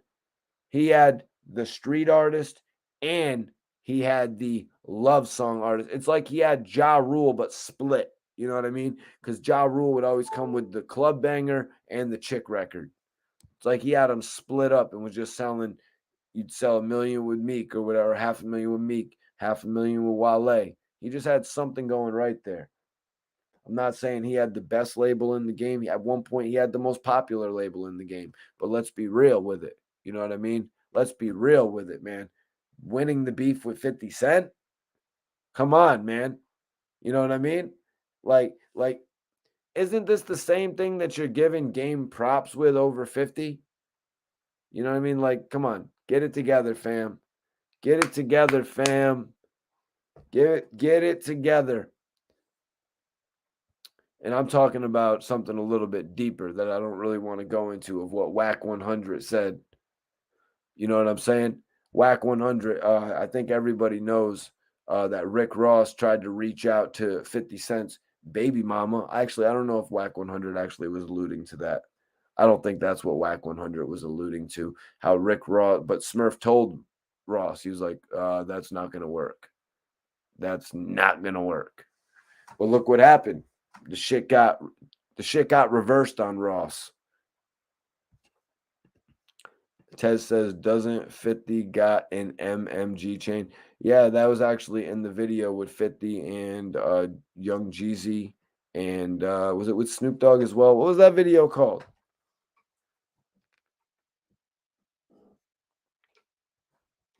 What was that video called? It was with 50, Jeezy. Was Snoop on it? I can't really remember. You know what I mean? You know what I'm saying? It would be different, right? It would be different, right, if Game took 50's girl shopping, right? Nah. Do you remember this? Ricky! Officer Ricky! Do you remember that? That's classic. You mean to tell me the whole hood wasn't screaming, Ricky? You mean to tell me the whole hood wasn't screaming that? And how can you even keep a straight face in saying that Rick Ross won that? Yeah, it was called Major Distribution. Yep. It was called Major Distribution. The whole hood was screaming, Ricky, Officer Ricky, over and over. Over and over. What was Ross's response? What was Ross's response to Ricky? I don't even remember because it was that shitty. All I remember is 50 going shopping with your girl. So keep thinking in your delusional mind that Ross won that beef. Keep on thinking that. Keep on thinking that shit. Keep on thinking it. But I'm just here calling out the facts of it.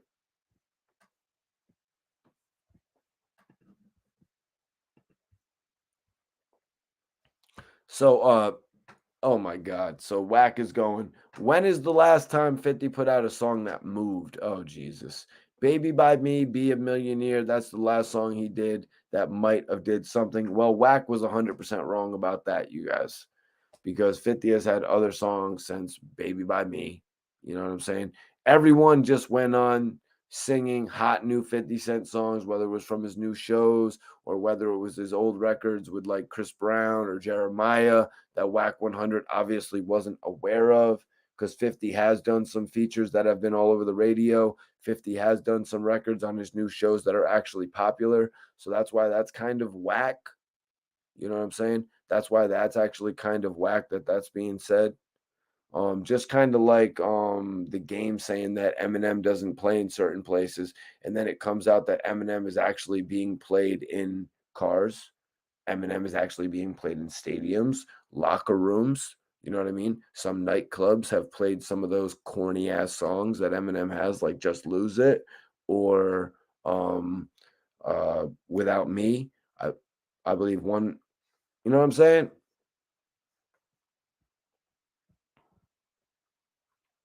So everyone just kept on naming a bunch of songs to Whack 100, you guys, and it was kind of funny. Someone said G Unit Sign was on Jamaica Avenue. Okay. So if you're in Jamaica Avenue, if you're in Jamaica Queens up in here right now, if we still got Queens in the building, this is where I need y'all to speak up. Because someone in the live clubhouse was like, yo, a G Unit Sign was on Jamaica Avenue. And you know what, man? I want to see a picture of that. Show me a picture, you capper. You're talking about more like 34th Street, Midtown, the non-hood section. Where the tourists go and get their bikes stolen. Don't get it effed up and talk about Jamaica Avenue. Your poster wasn't there. Be clear, goofy. But I wouldn't expect a lot of these goofies on Clubhouse to actually know that. You know what I'm saying? I wouldn't expect a lot of these goofies to actually know that. Talking about, oh, there were G Unit posters in Jamaica. Dude, have you ever even been there? You ever even been out there? Baisley, Rochdale, 134? Dudes is just talking to talk. They don't even know the environment.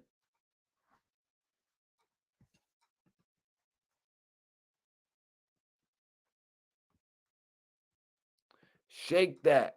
Yep, Shake That was actually where are you from? Where are you from, Q? Where are you from, Q?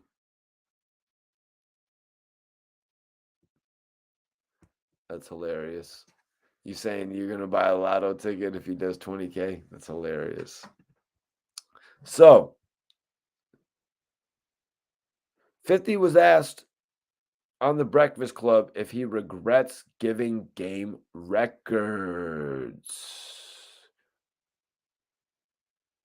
50 said, even with Kodak, you see him with Jack Boy. These guys come together. That was a really bad example, Fifth. Like, I'm sorry, bro, but that was a bad example. That was a horrible example. I don't even know where to go with that. That was just a bad example. Like, what? Jack Boy and Kodak Black are not cool. Like, they're not cool right now, Fifth. Like, dude, they're not even cool. Like, Jack Boy is made it to the point where he's just like, you know what, man? I'm lit now. I don't necessarily need Kodak Black. I don't need to be listening to all the shit he's saying all day. This, that, and third. You know what I mean? I wish they would get back together. A lot of fans do wish, but the man is leading his own career. So that's a bad example. You know what I'm saying? So that's actually a really bad example. I just wanted to say that. You know what I'm saying? He also had his whole management team, Jimmy Henchman, saying, you got a whole coast. You got the whole coast game. You got the West Coast. You don't have to be down with them. Wow. No wonder Jimmy Henchman sucked. No wonder Jimmy Henchman sucked when it came to Gucci Man's career and had Gucci Man floundering at the beginning of his career. Yeah, I'm going to call it out. Big Cat Records, right? That's what it was, right? I'm going to call the shit out. I see it, man. I see it. I watched it. I witnessed it my whole life. Dudes want to talk about management. Dudes is more focused on their own personal goals. You know what I mean? Jimmy Henchman ruined an empire. Jimmy Henchman probably knew he was going to be in the predicament that he's in right now, that snitching can't even get him out of. You know what I'm saying? Snitching, I'm sorry, sometimes snitching can't even save you from 500. Actually, never mind. That's not true. The bull, you know what I mean? Saying the dude probably been saved from like 1900 years. Yep, Jimmy the Rat. Jimmy the Rat ruined $500 million for his artist. He ruined $500 million from the game, and I hope the game realizes that. Like, you ruined the game's opportunity to become somebody that was worth $500 million. You could be about $1. I'm about $1 billion. You could be about $1, man.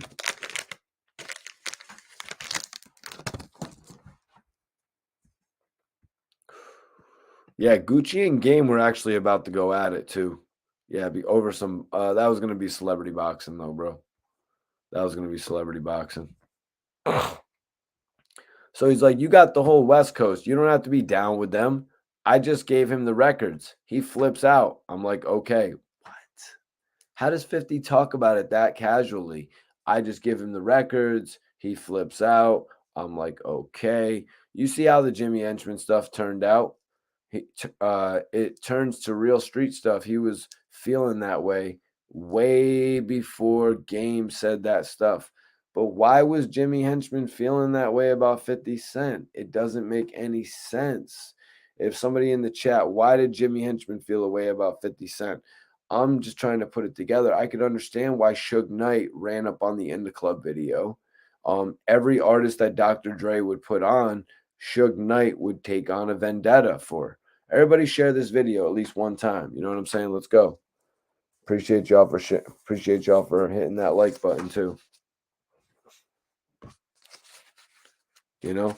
So it's like some situations you could see right in front of you, but why would Jimmy Henchman do this when he's clearly the game's manager? He was clearly in a position to make a lot of money. You know what I mean? He was in a position to make a lot of money and he kind of screwed it up for himself. You know? But 50 Cent blocking the Game from getting his budget from Dr. Dre and Aftermath, the Game getting bumped from Aftermath to Geffen.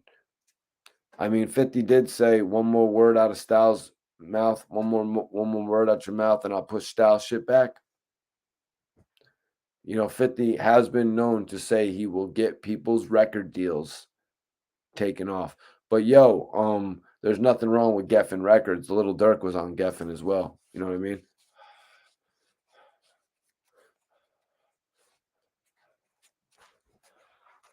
Oh, maybe that's something I should go over on another video. 50 Cent and the beef with Jimmy Henchman. Maybe I should do another video on that.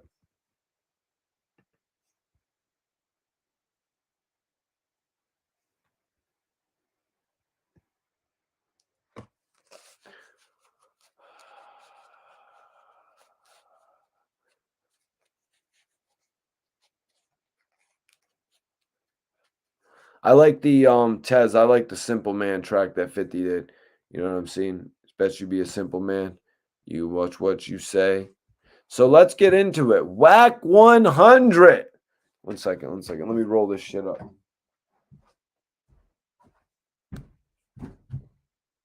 Here we go. This is my good shit. Everybody be like, yo, what movie you been in, Mikey T? This is my new movie right here. My brother directed this new movie right here. It's called Slapface.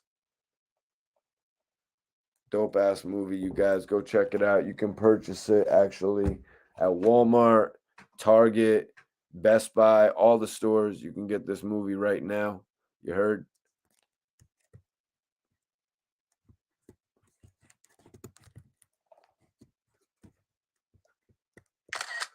Y'all can get this movie right now. You heard? In all stores, Walmart. You could also stream it on Shudder. Stream it on Shudder. Dope ass movie, y'all.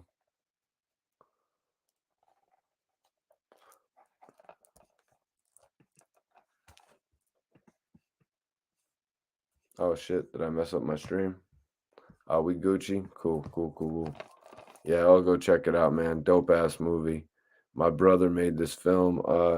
Actually, one of the executive producers from The Grudge came in and did some work with it. Mike Manning did some work with it. A lot of dope ass actors, and my brother actually directed it. I got a brief cameo in here as well, so y'all can check me in. We got August Maturo in the film. He's actually the kid from the new adaptation of Boy Meets World. It's called Girl Meets World. It was I think it was on television actually for a number of years. They actually got to Topanga and what was his name, Corey Matthews, back together from the old show, and they actually had kids. And he was actually the kid, and he's in my brother's movie, and he really brought the shit together. No lie, Dope ass movie right here. Go check out Slapface, you guys. Everybody go check it out. When you get a chance, let me know what you thought of it. I'm about to roll something up too.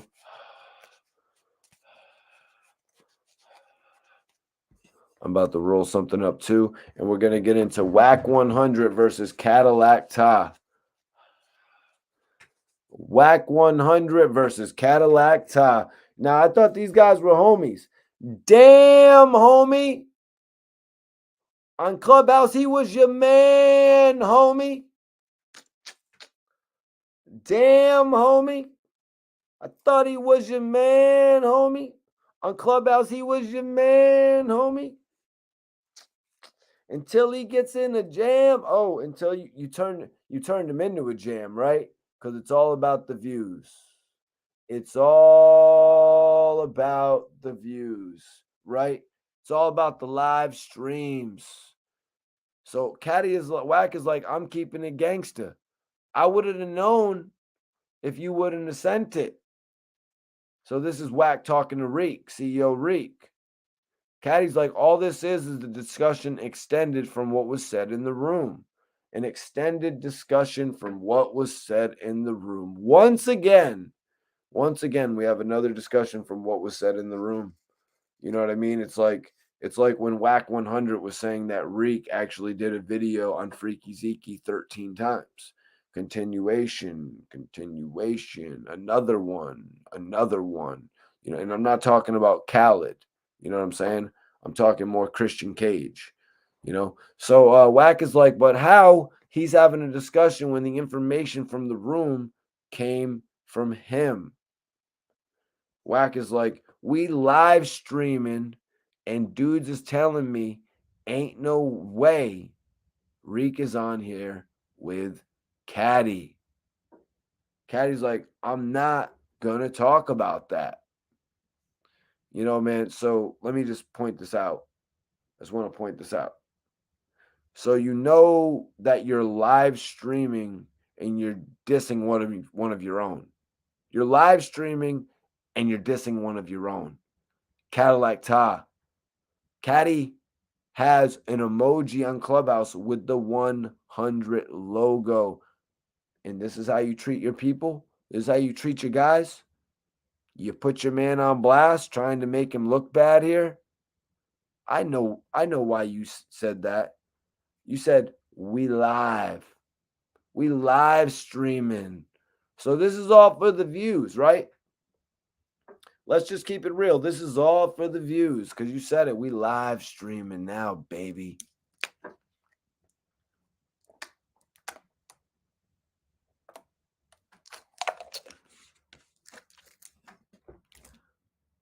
Caddy's like, I'm not talking about it right here. Wack is like, what? Well, y'all talking about it though. Reek is like, we ain't talking about that. Wack goes on, I just heard. And then Reek is like, they're lying to you. Caddy's like, you heard what?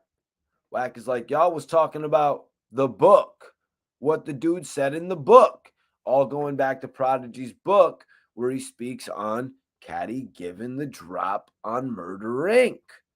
You know what I'm saying? One of the most prolific stories when it comes to Caddillac Tah right now. It's like, change the narrative.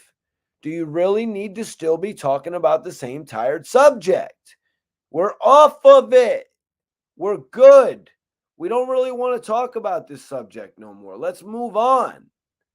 That's what Wack is trying to say. But since everybody wants to talk about it, let's talk about it.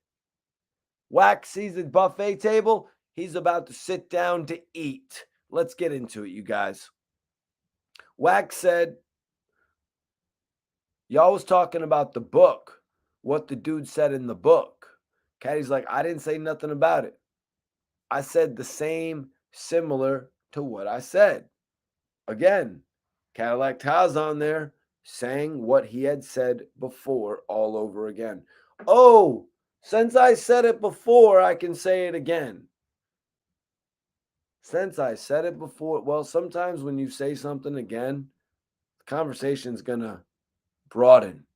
Somebody else is going to join the conversation, and that's what's happening right now.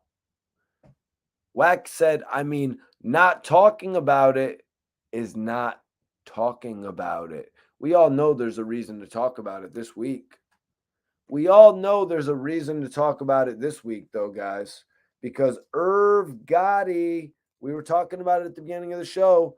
Irv Gotti was on Drink Champs this week with Ja Rule, and guess what came up? Guess what came up, you guys? Briefly, very briefly, it was curved yet confirmed by Irv Gotti himself about this whole incident. He would not talk about it. Will it be addressed on the new Murder Inc. docuseries?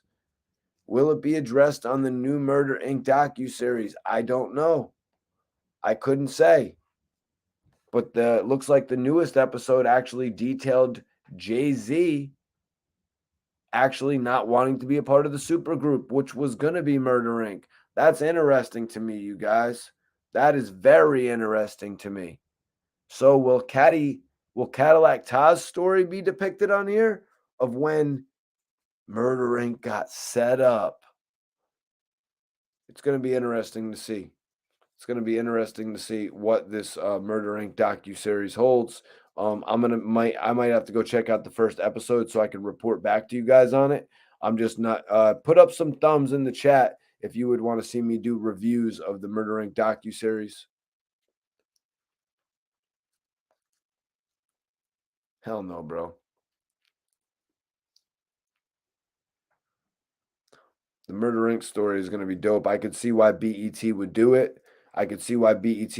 Because of the fact that, Irv Gotti proved himself with Tails. You know what I mean? He proved himself with Tails, you guys. So BET is like, okay, you know what? If you could take all these stories based on the songs, how about we just do your own stories? We did this amazing. It looked like they did an amazing Death Row one. Murder Inc. got one too in them. Let me get this L twisted up, you guys. We can get right back to the show. I need a little smoke. Let me know what y'all smoking. Put it in the chat. What's everyone smoking? I'm about to ask y'all. I want to know. Real quick. Let's get it. Real quick. Let's get it.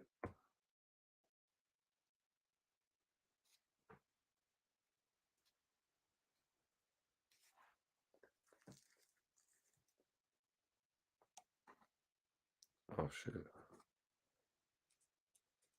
Tiny bit of runts in what I'm rolling up.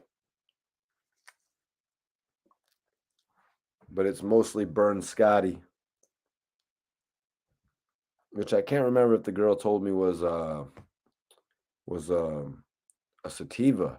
I wouldn't have thought it was. I would have thought indica. Nana Kush cake, lit. Q smoke, sipping on some Ciroc, excuse me. Backpack boys, hell yeah. Backpack boys got some good shit, Rhino. What up? Appreciate y'all for tapping in. You're now watching the Mikey T, the Movie Star Podcast. And right now we're actually speaking on Wack 100, confronting Reek and Caddillac Tah while they're having a conversation. So they're actually talking about the shit from the book, which they've said they're not going to talk about no more, but they're really just reiterating old conversation, adding a little bit of new shit to it, I imagine. Wack is like, not talking about it is not talking about it. But I'm going to tell you what's going to happen. I'm going to give you this advice on Reek, and Reek, you know it. What's about to happen? And Reek, you know it. What's about to happen? Reek is trying to keep the pressure off of Caddillac Tah, you guys. So shout out to Reek, for doing the rights by Caddillac Tah. But Wack is here insisting, you know what I mean? He didn't even really want to let Reek finish his sentence because he saw Reek was actually siding with Caddillac Tah in this conversation. But Wack wanted to talk about it now. Even though they were going to say that they weren't going to talk about it, Wack wants to join the conversation because, like he said earlier, we're live streaming, baby. And when you're live, the conversation needs to be crisp. Yeah, Black Child is working with Irv Gotti heavy. Salute my guy, Black Child, for giving me an opportunity. You know what I'm saying? I salute people that have given me an opportunity in life. Other people just, you know what I mean? They're like, Mikey T's grinding. Whatever, it is what it is. Hit that like button. You know what I mean? We got 200 people in here right now, and we got 89 likes. Let's get those likes up. You guys show some love. So y'all, Wack is like, so shout out to Reek. Like I said, shout out to Reek. So Wack wanted to talk about it. Why? Why did Wack want to talk about this with Caddy? Because it's the most popular thing attached to Caddillac Tah's name right now. You know what I'm saying? It's the most popular thing attached to Caddillac Tah's name right now. Why didn't Wack 100 just get Caddillac Tah to tell him who 50 Cent slapped from G Unit? You know what I mean? Why not do something like that?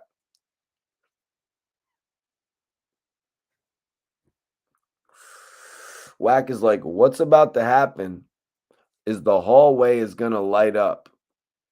I'm going to leave and let y'all do y'all. One thing you know, Reek, is you know how this go. You're very versed.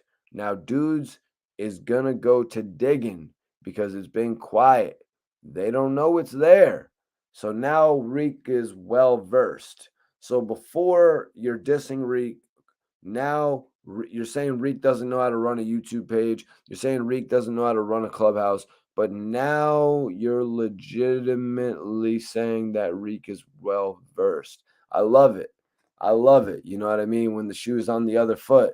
Now, when it looks like you and Reek aren't on the best of terms, now you're going to suck up to him just to get him to agree with you in this conversation. You know what I'm saying? Reek isn't trying to put Caddillac Tah on blast. Caddillac Tah reps with y'all. Why are you trying to put him on blast about this situation? Let's get more into it. Let's see what he's about to say.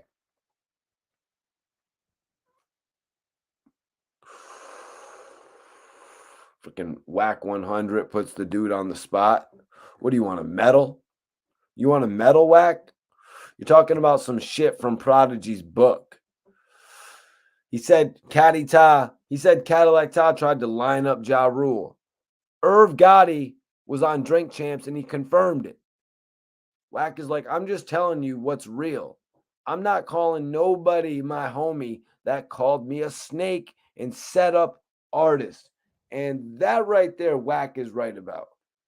These dudes who go around and claim people are their friends when they know they've set them up, when they know they've called them out, when they know they've snitched on them. Like, come on. What type of people? You got to be real in this game. You have to be transparent in this game. If you don't let the industry see the real you, you're not going anywhere.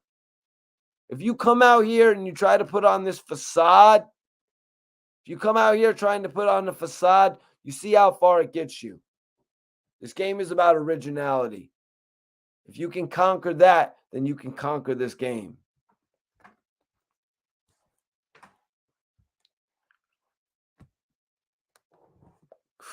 That's exactly what I'm saying.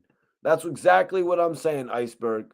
You know what I'm saying? This guy has a 100 ENT logo as his profile picture and they do him dirty like that. Sheesh. If they do that to their friends, imagine what they do to their ops. That shit is nuts. You know what I'm saying? I could sit here all day and give Wack some credit for things that he's done.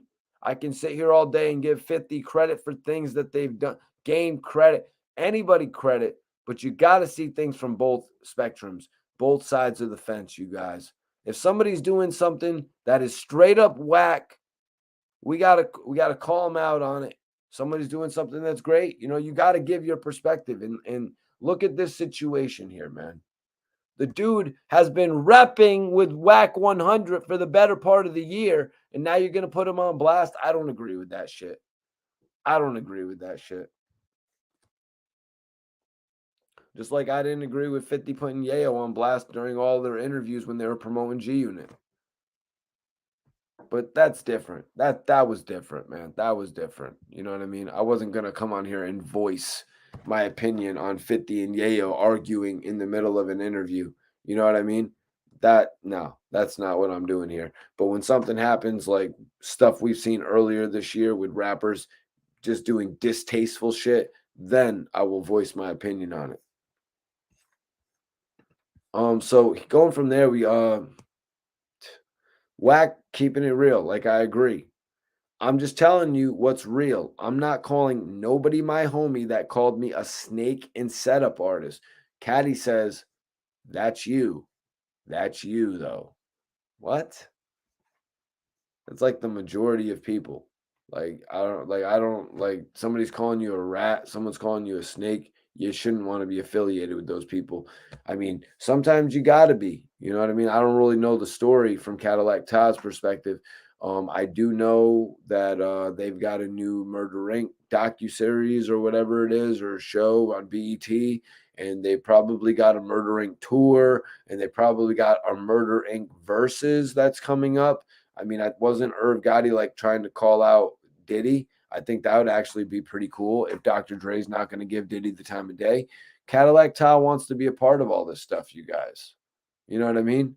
Why wouldn't he want to be a part of this stuff? Cadillac Tah, I mean, he should know if he's being a part of it by if he's getting invited to actually do the BET shit and actually give his take and his perspective. Because you know, Cadillac Tah actually was involved with all of Ja Rule's albums. I want to say Follow and Veni Vidi Vici.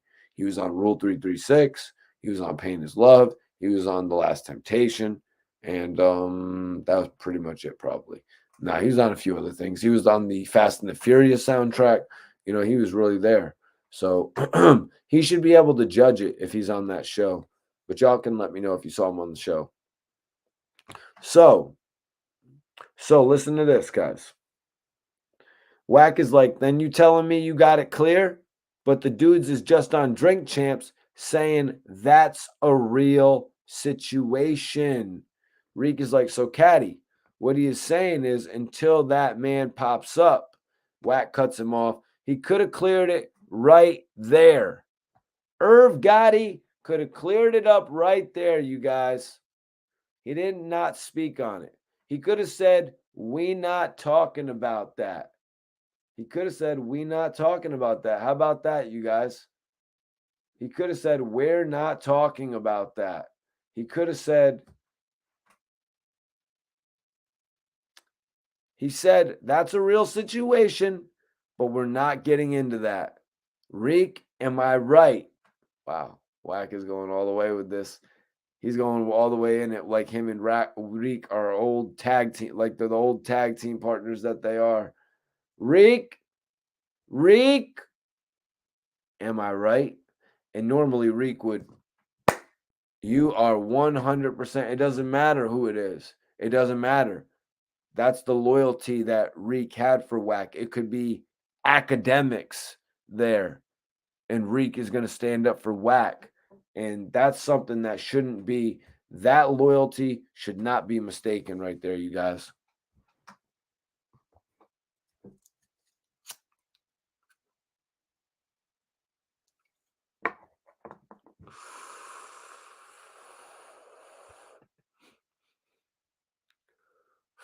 And that's exactly why Reek didn't want to go there, because Reek likes Caddillac Tah. But Reek knows, you know what I mean? We have to, how we have to be, because we're live streaming. Look at the hallway, right? We're live. Look at the hallway. Diss anybody for views. Even a dude with a 100 ENT badge. And you don't see nothing wrong with that? You know what I mean? You don't see nothing wrong with that? Wack said this to Cadillac Tah. Don't put it on me. Irv Gotti is up in New York. He said it. He said it. I'm with you. I'm saying let a dude call CK a snake and setup artist. CK ain't going to call a dude that me.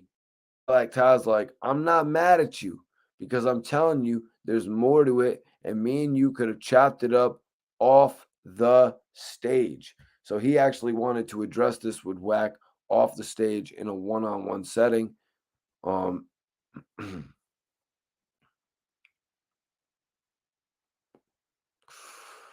And I agree with Caddy. Like, he's right. They could have addressed this. They could have chopped it up personally, but what does that do for Wack 100? I'm running the Gossip Club. I'm in charge of the Gossip Club house channels. Of course, I could have talked to you personally, but look at the hallway. You can't help but feel bad for Caddillac Tah, though, because look who he's being loyal to, you know? Look who he's being loyal to. A bunch of sneaks. You know, the dude is repping your logo. You know what I'm saying? This is how he does his own team. You know what I'm saying? Like, look what Iceberg said. Look what my guy Iceberg said a little bit earlier. This is how he does his own team. Imagine how he does his ops. Jesus. I'm here thinking, imagine how he does his team. Imagine how he does his ops. This guy goes in, man. He let 50 kind of breathe a little bit, though. But I mean, he did say today, he let him breathe until today, saying that 50 messed up the game's whole relationship and got him, you know what I mean? Ever since the doctor's advocate.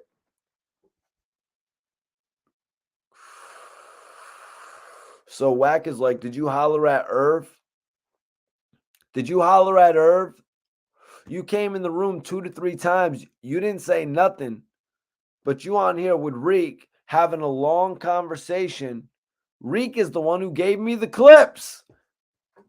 Like that was a shocker to anybody watching. Like that was a shocker to anybody watching. You got to be kidding me right now. Dude, come on, man. Why are you putting Reek on Front Street? Why are you trying to put Reek on blast like that now? You were just siding with Reek or trying to get him to side with you. It's really a comedy show here, you guys. It's been a minute since I reported on one of these joints. These guys is a comedy show with it. These guys keep me young. I could do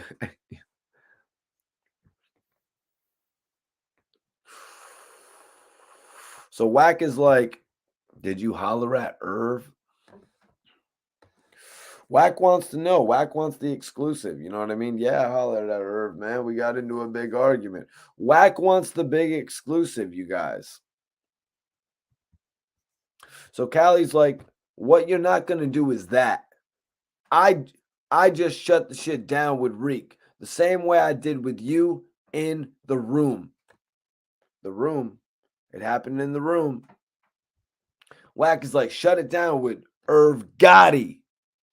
You can't shut it down with me because I never started it. You can't shut it down with me because I never started it. Caddy's like, listen, that don't mean nothing. That's our business. That's me and that man's business. It doesn't matter what he said on Drink Champs.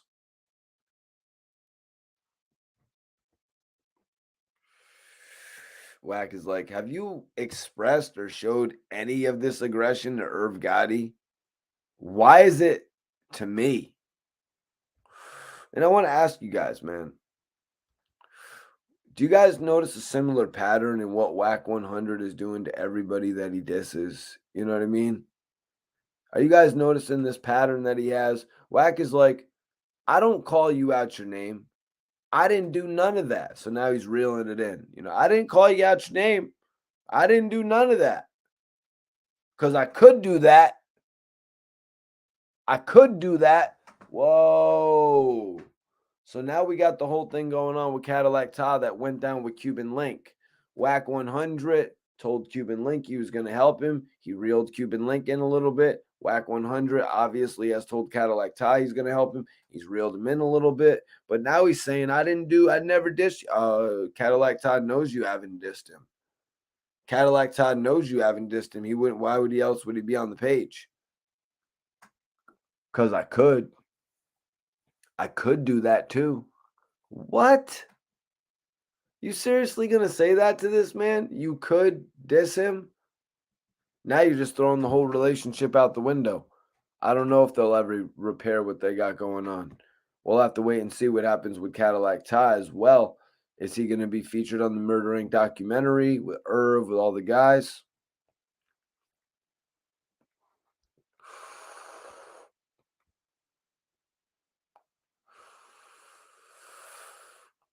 Wack is like, I didn't call you out your name. I didn't do none of that. Because I could do that. I could do that too. Relax. I'm not Irv. I'm not Irv. We're going to take a break right there, you guys. I'm not Irv. Yeah, you're definitely not Irv. You know who Irv Gotti, right? You know who Irv Gotti's right-hand man is, right? You're definitely not Irv. Were you caught in a Fed case? Did you beat a Fed case? Yes or no? Did you beat a Fed case? You're not Irv. Who are 5 of Irv Gotti's best friends? Probably the most gangsta dudes on the planet. Well, let's say America. Let's keep it local. Now, look at 5 of your best friends. CEO Reek, one of the most loyal. You should be shitting on him sometimes. You got to cut that out, I'll tell you. Name 5 of them. Name 5 of your best friends. Like I said, you're right. You're not Irv. You said it in a belittling way, as to say his team was soft. They were respected for decades. They had 50 Cent under pressure. Who talks like this about their friends? And you're right. You're not Irv. Your team never beat a Fed case. They never even caught a Fed case.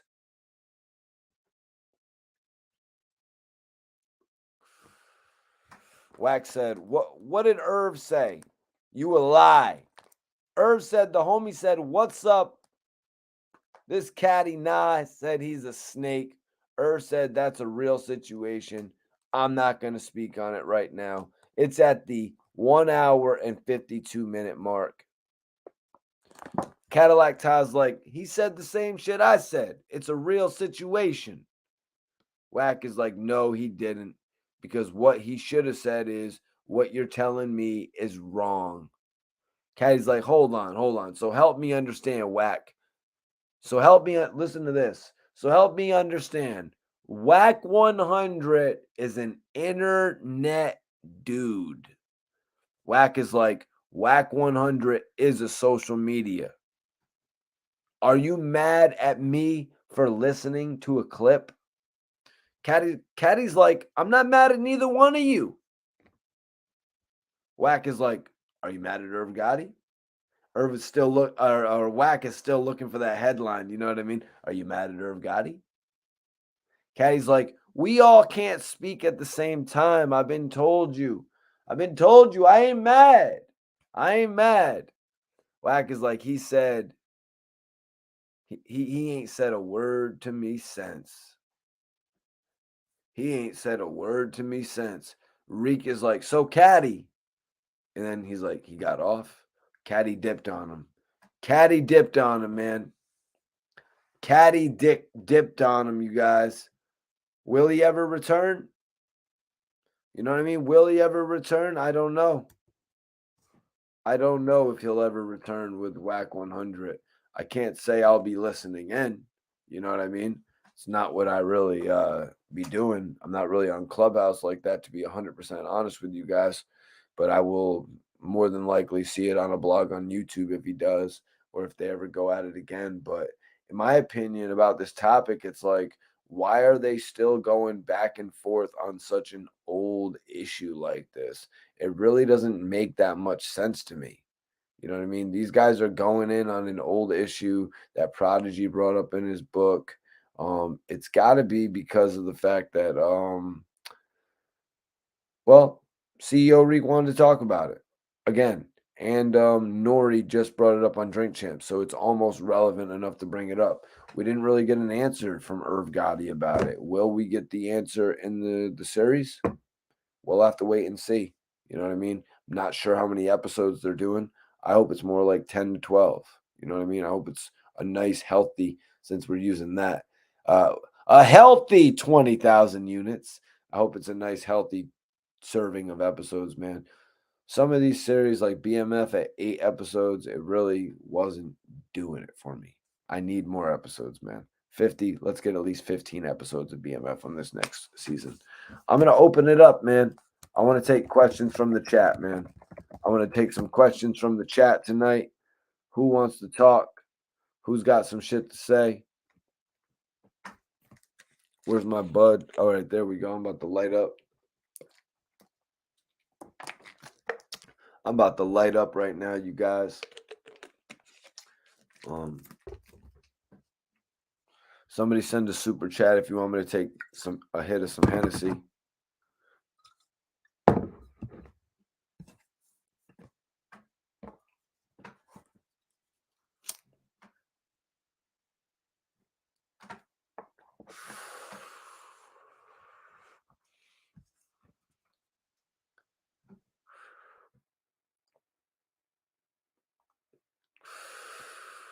All them dudes in their 50s still acting like high school. Well, I mean, come on, bro. They were drunk, man. Tom, they were drunk, bro. Those guys were taking mad shots and they were smoking mad good weed. You know that, man. You got to give anybody on Drink Champs. Excuse me, I'm obviously off this burn, Scotty. Drink Champs is like a frat party. You know what I mean? It's like a frat party. Everybody's there taking mad shots, reminiscing on the best times of their life. And I love how Nori is giving the flowers now, you guys. I did not speak on Game's no jumper interview. No, I didn't.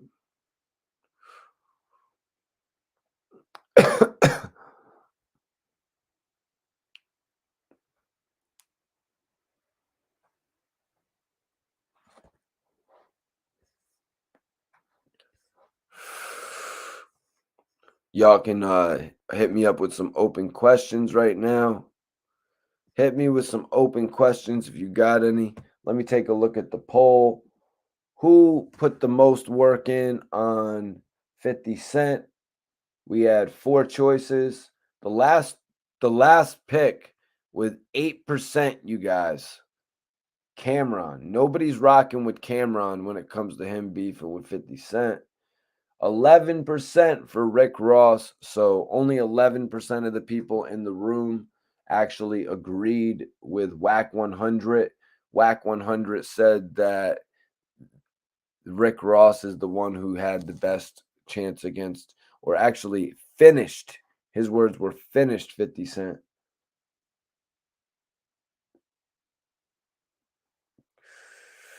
31% for the game. 31% for the game, and 49% over, just about half, 49% for Jadakiss. Jadakiss actually destroyed 50 Cent on multiple records. Checkmate, he actually destroyed him on the Miss Jackson freestyle as well.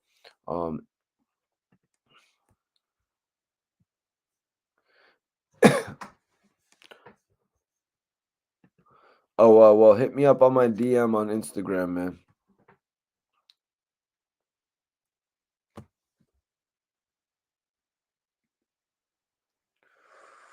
Anybody want to get in contact with me? I want you to follow me on Instagram right now. Heard you can get right in contact with me on the gram. Anybody can contact me on the gram on the reel. You'll be able to get a hold of me. If you want to get a hold of Mikey T, the movie star, you can hit me on the gram. You heard?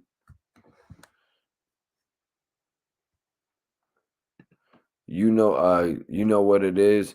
G Unit hasn't been the same since 300 bars. What was the release date? You know what it is on 300 bars. If you tell me the release date, I will give you an answer to that question.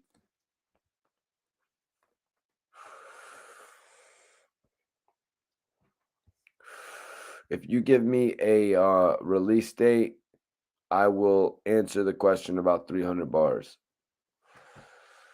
So I'm going to end that poll. Everybody, I'm giving y'all 1 more minute to vote in the poll. It dropped in 2005. How are you going to say it ended G Unit? 2005 was one of the best years of G Unit. It was the misplaced release schedule. Okay, so 2006, G Unit was already over by 2006, bro. Let's keep it real. Let's keep it real. G Unit was already over by 2006. Blood Money came out from Mobb Deep and flopped 110,000. You know what I mean? Even though I love the album, I copped the album. And then Lloyd Banks came out in October. May and October, they totally screwed G Unit when it came to releasing albums in 2006. After 2005, G Unit had 5 albums. No, was it 5? Yeah, Documentary, The Massacre, Thoughts of a Predicate Felon, Get Rich or Die Trying. So 4, excuse me.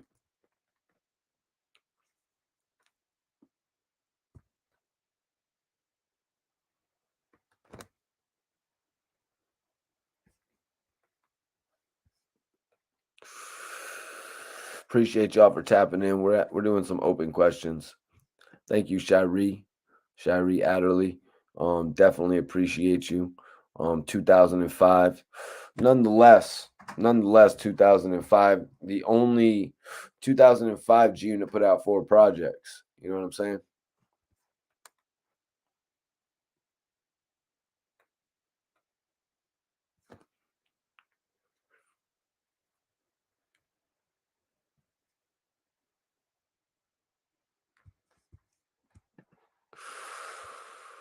Chico asked, Game's intro track One Time off of his new album is fire. Drillmatic is out now, you guys. Ever think we'll hear a new Ja Rule album? I gave up hope a decade ago. New Ja Rule album, bro. Yeah, you know, we've got kind of screwed on the Ja Rule releases because of what 50 Cent did. You know, ever since 50 Cent came out, the value of a Ja Rule album diminished drastically. You know what I mean? Even with the release of RULE, it just wasn't the same. You know what I mean? Then he dropped PLI, Pain is Love, PIL 2 on Fontana Universal, and it was just drastically bad. It was really bad. Not gonna lie, it was really bad that he dropped it on that independent label. So at that point, I'll let you know when Mirror didn't come out. That's when I really lost interest in the Ja Rule albums. When they decided not to put Mirror out on some bullshit.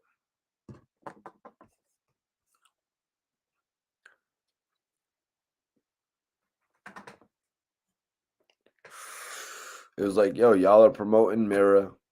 Y'all got a single. I think they had the single with Lil Wayne. Uh-oh. Am I correct? Someone tell me if I'm wrong. Someone tell me if I'm wrong. And then they didn't put it out. Let's see. Ja Rule. Uh-oh.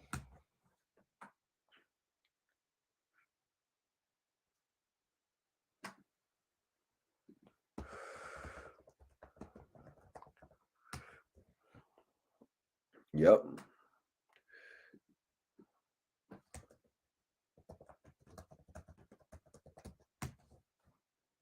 Wow. Wow. That's horrible. How do you have a single with Lil Wayne that releases on a mixtape? Come on, man. Uh-oh should have been an album release, but Murder Inc. was too embarrassed by record sales, which is why they didn't put out, which is why they didn't put out Black Child and Caddillac Tah, you know, and they kept on clinging to the R&B pop. Never mind R&B. Pop.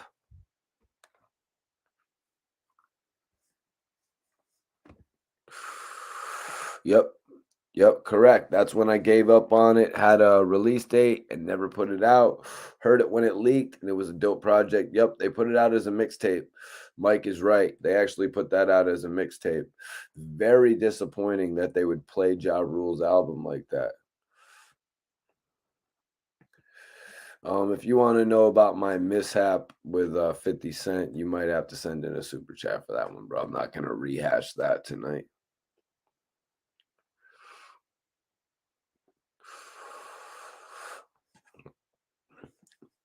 I don't know about that. Ja Rule, New York was dope. I'll say that much. You know what I mean? The way he came back on RULE was wonderful, and New York was dope. But that's what he should have done for Blood in My Eye. You know, Blood in My Eye should have never even been a thing. You honestly ignored 50 Cent for so long. You should just let it be. Like, what are you doing? You done ignored this man until he got famous. That was a bad move. That was a bad move. You could have like put that fire out when it was small.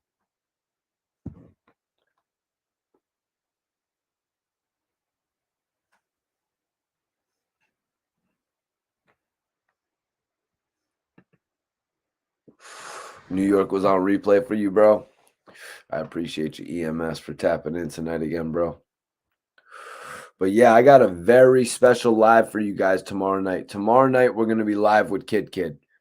Tomorrow night, we are going to be live with Kid Kid. So everybody get your questions ready for Kid Kid. Make sure you're tuned in tomorrow night at 10 p.m. That's right. Make sure you're tuned in tomorrow night at 10 p.m., you guys. I'm going live with Kid Kid. Let me pin that shit in the chat just so everybody that's in here know.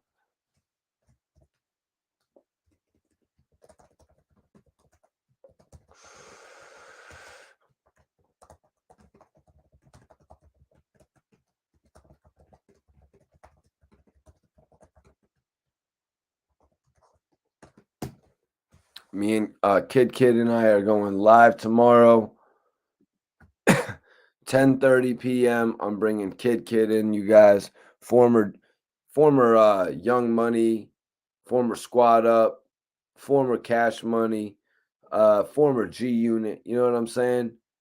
One of the dopest artists in the game, period. We're going to talk about a lot. I got a lot of questions written up for Kid. Oh yeah, there they are right over there. I got a whole bunch of notes from my brother Kid.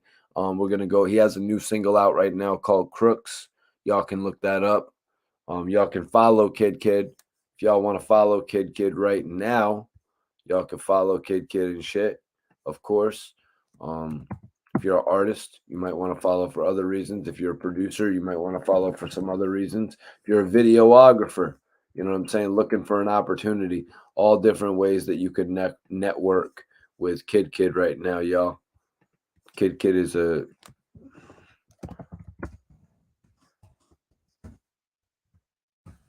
accessible artist, you know what I mean? Somebody you could reach out to.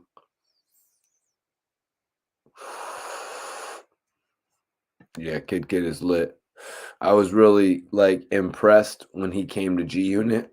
I was like seriously impressed when he came to G Unit because of how he dominated all those freestyles and how he wasn't, he wasn't capping and giving it his all. You know, he didn't just do the one.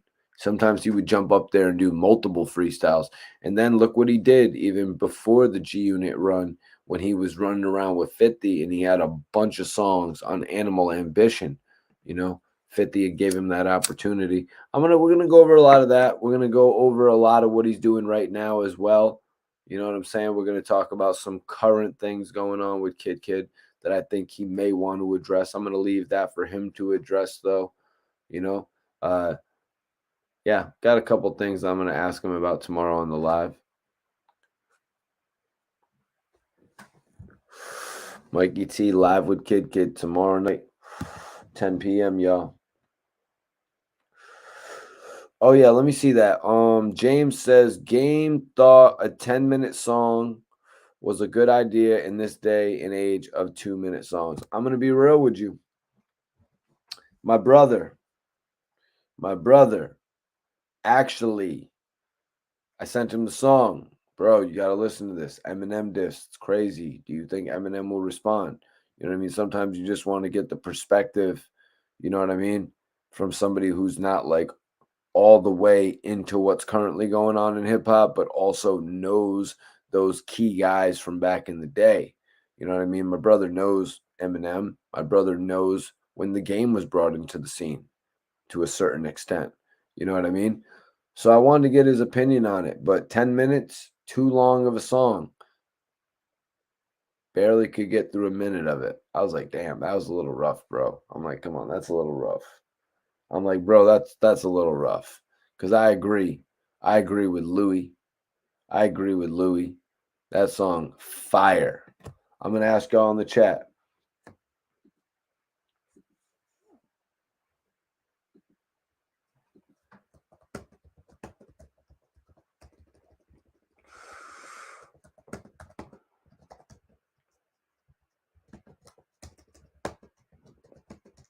I'm putting up a poll, you guys. I want to know how y'all rate the Black Slim Shady.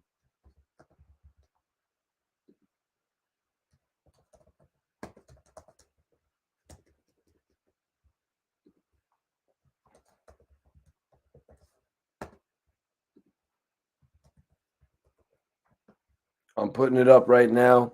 Y'all can vote in the poll right now.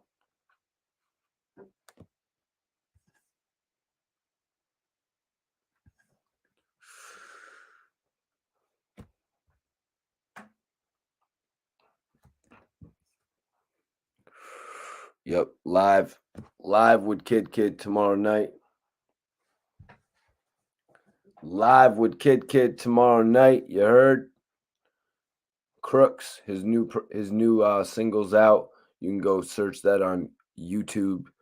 Search it up on all the streaming platforms as well, but just go search it up on YouTube if that's your platform. I know that's my platform. Vote in the poll right now. I want to know what y'all think. How do you rate the Black Slim Shady from the game, the Eminem diss? Fire? Good? Average? Trash? Let me know what you got to think.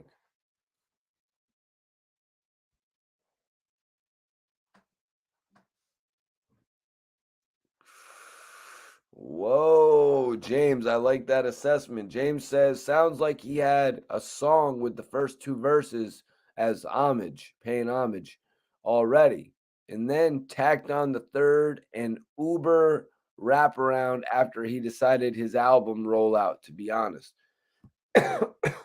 That's interesting you say that, man,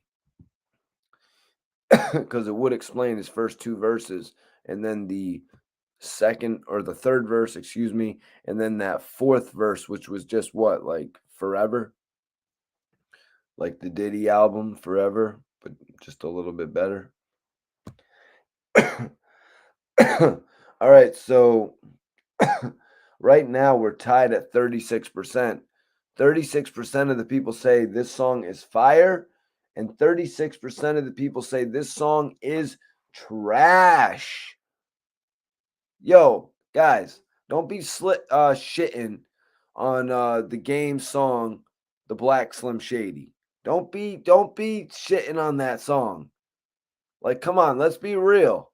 I know there's a lot of people out there saying that the revival, that the Rap Devil is better, but that's not the case.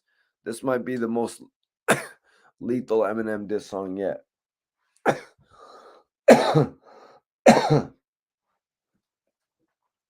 But honestly, I think the game is going to get a response out of Eminem.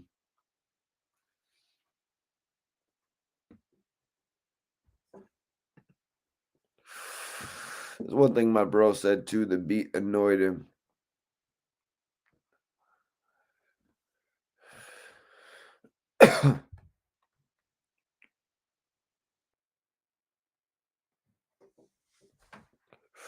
Maybe I need to put this weed down for a second.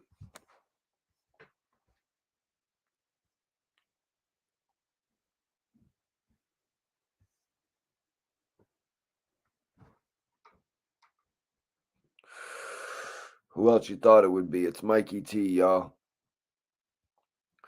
Johnny Blaze says, Game tried to be Pop Smoke on those 2 drill songs on his album. Game and Cam in their 40s doing New York drill music. I should have got Alicia Keys on that one. Yeah, y'all know I do open questions on my live podcast. I always do open questions at the end of the podcast, you guys. For anybody that wants to get a question into me, anybody has anything not answered about the topics, anything like that, I always give everybody a chance to ask at the end of the show. If we get enough super chat donations, you guys, I might do open calls. You know what I'm saying? If we get a number of super chat donations, I may start doing open calls, live video submission come-ins, anything like that. But that's going to depend on if y'all really are interested in doing that. We'll have to gauge that.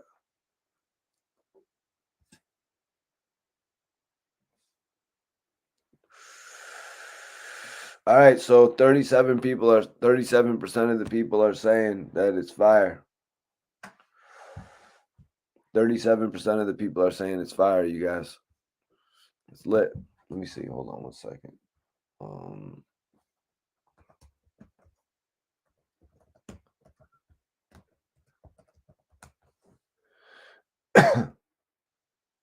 Oh, man, that's some bullshit. That's some bullshit right there.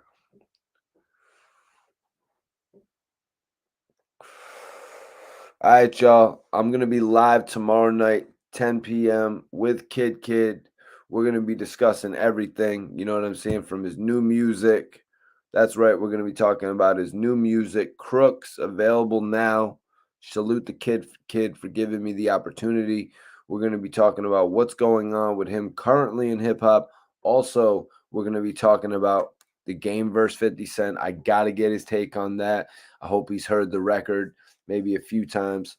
Don't know. We'll have to check in and see with him about that. Also, 50 saying that he's done working with G Unit at this point. You know what I mean? Kid was involved in the last group effort that G Unit was when they put out The Beauty and the Beast. So I would like to go over some of those things with him, maybe even both of the projects as I've discussed with him before. So make sure you all are tuned in tomorrow night at 10 p.m. It's going to be a live episode with Kid. I'm really looking forward to it, y'all. If you're not subscribed to the channel, make sure you subscribe right now so you don't miss that shit, man. Great episode tonight, everybody. I'll see y'all later.